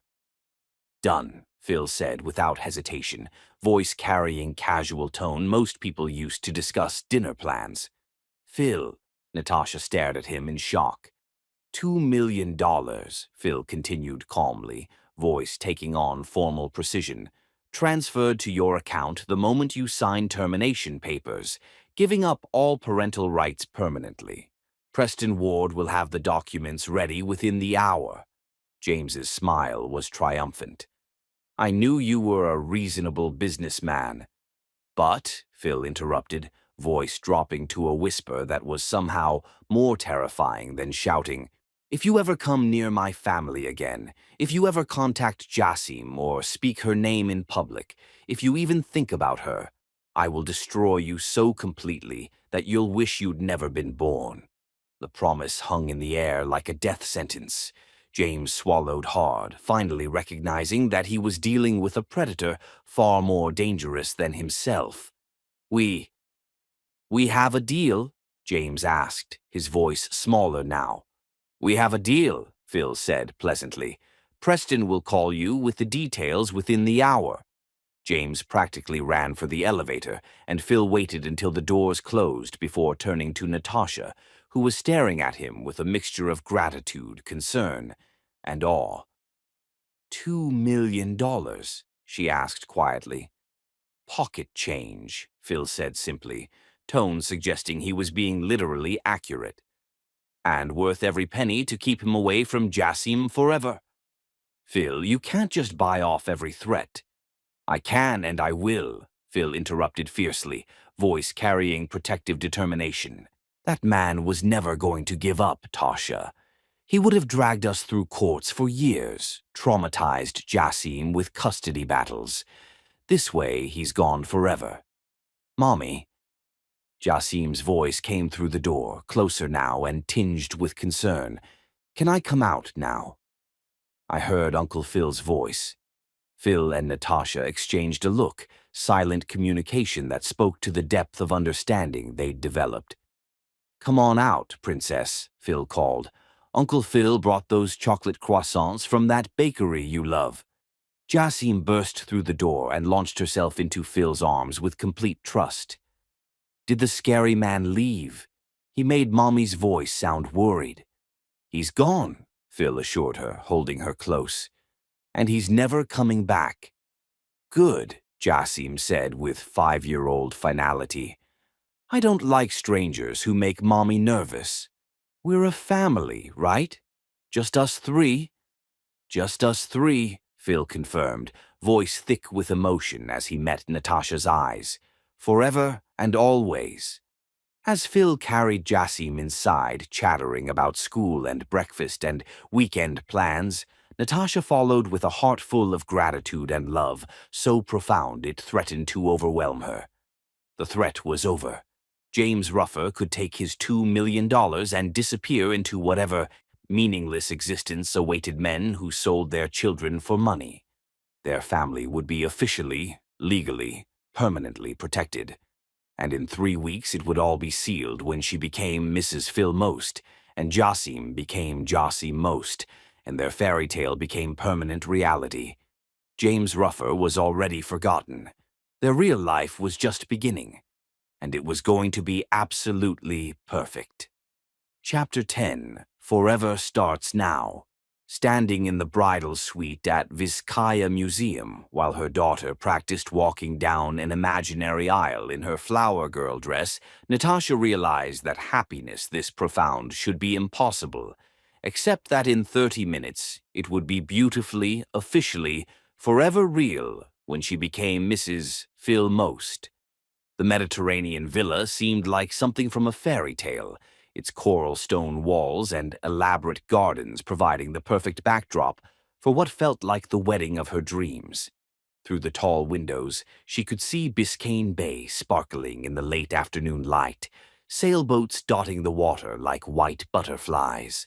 "Mommy, you look like a princess," Jassim announced, spinning in her powder blue dress with uninhibited joy.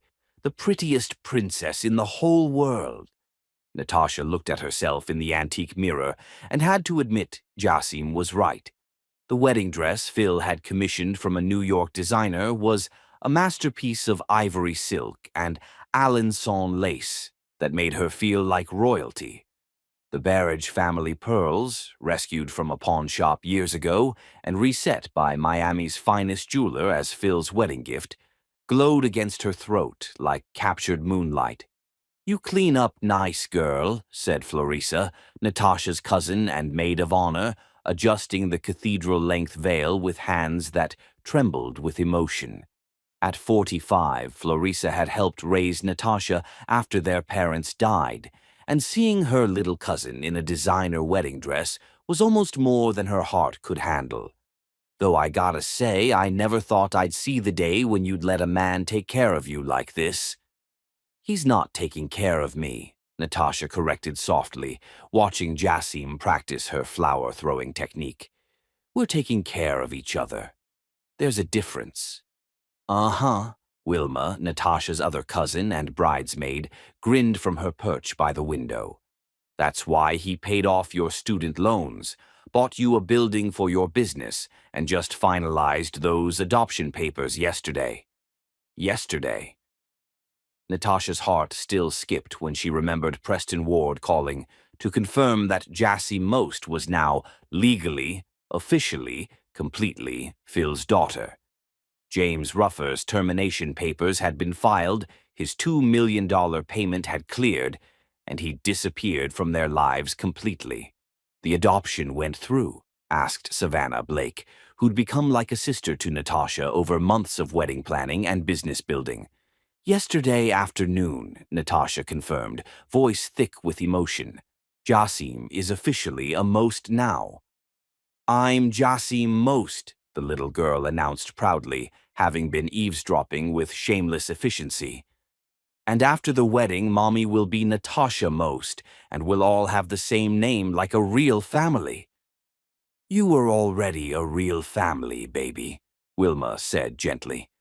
"Now you're just making it official." A soft knock interrupted the moment, and Father McKenna peeked inside with his warm smile. As the priest who'd baptized both Phil and Jackson 20 years ago, he understood the emotional weight of this wedding in ways that went beyond the usual joining of two people in love. "Ladies, it's time," he said gently, his Irish accent softened by decades in South Florida. "The guests are seated, the groom is pacing in the gardens, and this old priest is ready to perform the most joyful ceremony of his career." Natasha's stomach fluttered with nervous excitement. 200 guests were waiting in Vizcaya's formal gardens, business associates, friends, the small family of people who'd chosen to love each other despite having no blood ties. "Is Uncle Phil nervous?" Jassim asked with 6-year-old curiosity. "Very nervous," Savannah confirmed with amusement. "He keeps asking if your mommy might change her mind and run away." "That's silly," Jassim giggled. "Mommy loves Uncle Phil. She told him so every day for months." "Out of the mouths of babes," Florissa murmured, giving Natasha one final hug. "Ready to go get your happily ever after." Natasha looked around the room at the women who'd helped her reach this moment, her cousins who'd supported her through every struggle, Savannah who'd become like the sister she'd never had, and most importantly, Jassim, whose unconditional love had made her brave enough to accept the love Phil offered. "Ready," she said with certainty that surprised her with its strength. The formal gardens at Vizcaya had been transformed into something from a fairy tale. White roses and gardenias created an archway that framed the altar, their perfume mingling with the salt breeze to create an atmosphere that felt both elegant and natural. The late afternoon Miami sun painted everything in shades of gold and coral, and the Baroque architecture provided a backdrop that looked like a Renaissance painting. But Natasha only had eyes for the man waiting for her at the end of the rose-petal-strewn aisle. Phil looked devastating in his black tuxedo, custom-tailored to emphasize the strong lines of his shoulders and lean elegance. His dark hair was perfectly styled despite what Savannah had described as a morning of nervous fidgeting, and when their eyes met across the distance separating them, his smile was brilliant enough to power the entire city.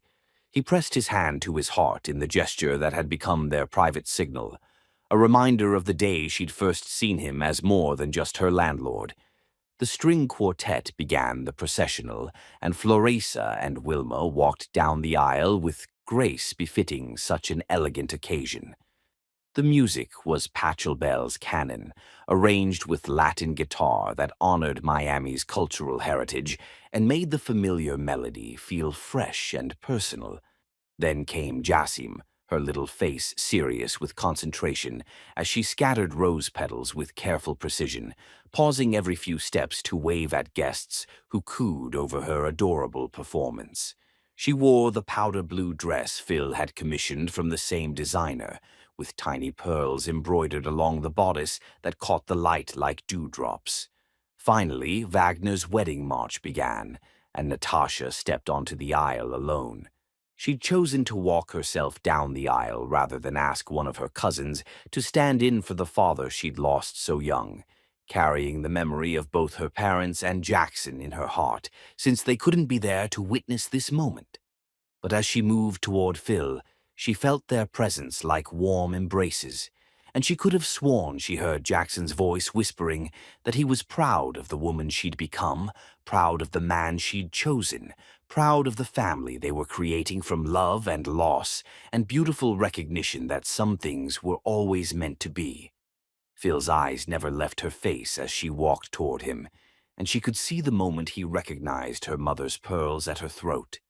His smile became even more radiant, and when she finally reached the altar, he took her hands with reverence usually reserved for priceless artifacts. "You're so beautiful," he whispered, just for her ears. "You clean up pretty well yourself," she whispered back, making him laugh with pure joy. Father McKenna cleared his throat with gentle authority. "Dearly beloved, we are gathered here today in this place of beauty and history to witness the union of Philip Most and Natasha Berridge in holy matrimony." The ceremony passed in a blur of perfect moments that felt like scenes from the most beautiful dream she'd never dared to have. Phil's voice was steady and sure as he promised to love, honor, and cherish her for all the days of his life, his vows carrying the weight of absolute commitment. His hands remained steady on hers, even as she saw tears gathering in his dark eyes.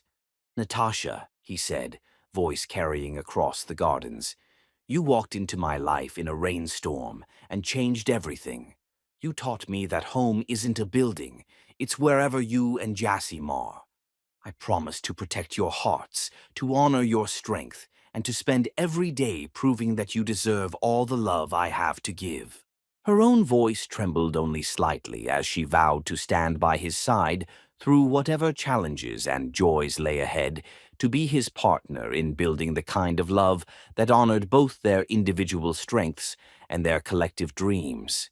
"Phil," she said, her voice carrying over the gardens, "you saw me when I felt invisible, loved me when I felt broken. You gave Jassim the father she dreamed of, and gave me the courage to believe in forever. I promise to love you with the same fierce devotion you've shown us." When Father McKenna asked for the rings, Jassim stepped forward with solemn importance, presenting the simple platinum bands that would bind them together. "Do you, Philip, take Natasha to be your lawfully wedded wife, to have and to hold in sickness and in health, for richer or poorer, for better or worse, for as long as you both shall live?" "I do," Phil said with such conviction that his voice carried across the gardens. "Do you, Natasha, take Philip to be your lawfully wedded husband, to have and to hold in sickness and in health, for richer or poorer, for better or worse, for as long as you both shall live?" "I do," Natasha said, her voice clear and strong, despite the tears streaming down her cheeks. "By the power vested in me by the state of Florida, I now pronounce you husband and wife." Father McKenna's smile was radiant. "Phil, you may kiss your bride." Phil's kiss was soft and sweet and full of promise, and when they broke apart, the gardens erupted in cheers and applause. But in that moment, Natasha was only aware of Phil's hands framing her face and his dark eyes shining with love and wonder. "Hello, Mrs. Most," he said softly. "Hello, Mr. Most," she replied, testing out the name that would be hers for the rest of her life. "Are you happy?" "I'm perfect," she said honestly. "We're perfect." The reception was everything Natasha had dreamed of, elegant, joyful, and filled with people who genuinely celebrated their love. The dinner was prepared by a chef Phil had flown in from New Orleans, featuring sophisticated French technique applied to fresh Florida seafood, Cuban-inspired dishes that honored Miami's heritage, and desserts that made Jassim clap with delight. The ballroom at Vizcaya had been transformed with thousands of white orchids and soft golden lighting that made everyone look beautiful. Tables were set with vintage china and crystal that caught the candlelight like stars, while a jazz trio played softly in the background, the same musicians who'd performed at Jackson's favorite Miami Beach Club, Phil's subtle tribute to the friend who'd brought them together. The first dance was to At Last by Etta James, performed live by a singer whose voice carried all the joy and longing the lyrics promised. As Phil spun her around the dance floor with practiced ease, Natasha felt like she was floating, weightless with happiness that seemed too perfect for the real world. This was her life now, dancing with her husband while their daughter giggled from the sidelines, surrounded by people who'd chosen to love them. "Penny for your thoughts," Phil murmured against her ear. "Just thinking about how far we've come," Natasha said, watching Jassim teaching some of Phil's business associates how to properly execute a twirl. "A year ago, I was a struggling single mother who could barely afford bus fare. Now I'm married to the most wonderful man in the world." "Our daughter," Phil repeated with satisfaction that never diminished. "I love the sound of that." "She loves you so much," Natasha said, voice thick with emotion. "You've given her something I never could alone, the security of knowing she's completely wanted and protected." "You gave her that first," Phil corrected. "You loved her enough to fight for her every single day. I just added my love to yours." As the song ended, Jassim ran onto the dance floor and threw her arms around both of them. "Family hug," she announced, and suddenly they were surrounded by warm embraces of their chosen family, Floresa and Wilma, Savannah and Preston, even some of Phil's business associates who'd been charmed by their love story. The evening continued with toasts that made everyone laugh and cry, dancing that lasted until the stars came out over Biscayne Bay, and joy that felt too large for any single moment to contain. When the last guests departed with promises to see them after their honeymoon in Tuscany, Phil and Natasha stood on Vizcaya's terrace with Jassim between them, looking out over the Miami skyline that sparkled like a promise. "What now?" Natasha asked, leaning against Phil's shoulder while Jassim dozed in his arms. "Now we live happily ever after," Phil said simply. "We watch Jassim grow up strong and smart and beautiful like her mother. We build our businesses and our family and our love. We honor Jackson's memory by living the life he would have wanted for all of us. And we never take any of it for granted," Natasha added softly. "Never," Phil agreed, pressing a kiss to her head. "Though I have a feeling Jackson's going to make sure we remember to appreciate what we have." "How?" Phil smiled, eyes soft with love and mischief and wonder. "Let's just say I have it on good authority that this family might be getting bigger in the not-too-distant future." Natasha looked up at him in surprise. "Phil Most, are you telling me you want more children?" "I'm telling you that I want everything with you," he said seriously. "More children, more adventures, more quiet Sunday mornings and chaotic holiday dinners. I want to grow old with you and spoil our grandchildren and still be holding your hand when we're 90. "That sounds perfect," Natasha said, her heart so full she thought it might overflow. Absolutely perfect. As they carried their sleeping daughter toward the car that would take them home to the life they'd built together, Natasha felt the final piece of her broken heart heal completely. She was home. They were home, and their forever had officially begun. Epilogue. 1 year later. The pregnancy test showed 2 pink lines, and as Natasha stared at it with wonder and joy, she heard Phil's key in the lock of their new house on Key Biscayne, the one they'd built together with panoramic views of the bay and enough rooms for the family they were planning. Jassim was at her first sleepover, which meant they had the evening to themselves. Perfect timing for sharing the news that their family was about to grow. Tasha? Phil's voice carried up the stairs. I'm home. Up here, she called, hiding the test behind her back as his footsteps approached their bedroom. How was your day? He asked, wrapping his arms around her from behind. You look like you have a secret. I do, she said, turning in his arms with a smile that made his eyes light up. Good secret or earth-shattering secret? The best secret, she said, pulling out the pregnancy test. We're having a baby.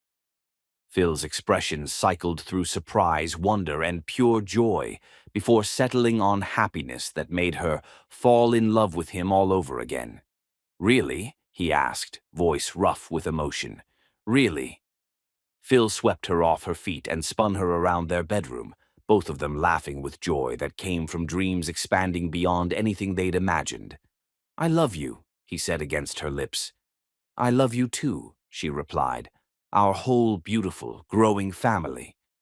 Outside their windows, Miami sparkled in the afternoon sun like a jeweled promise.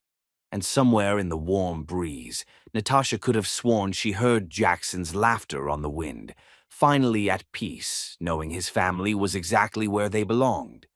Home. Together. Forever.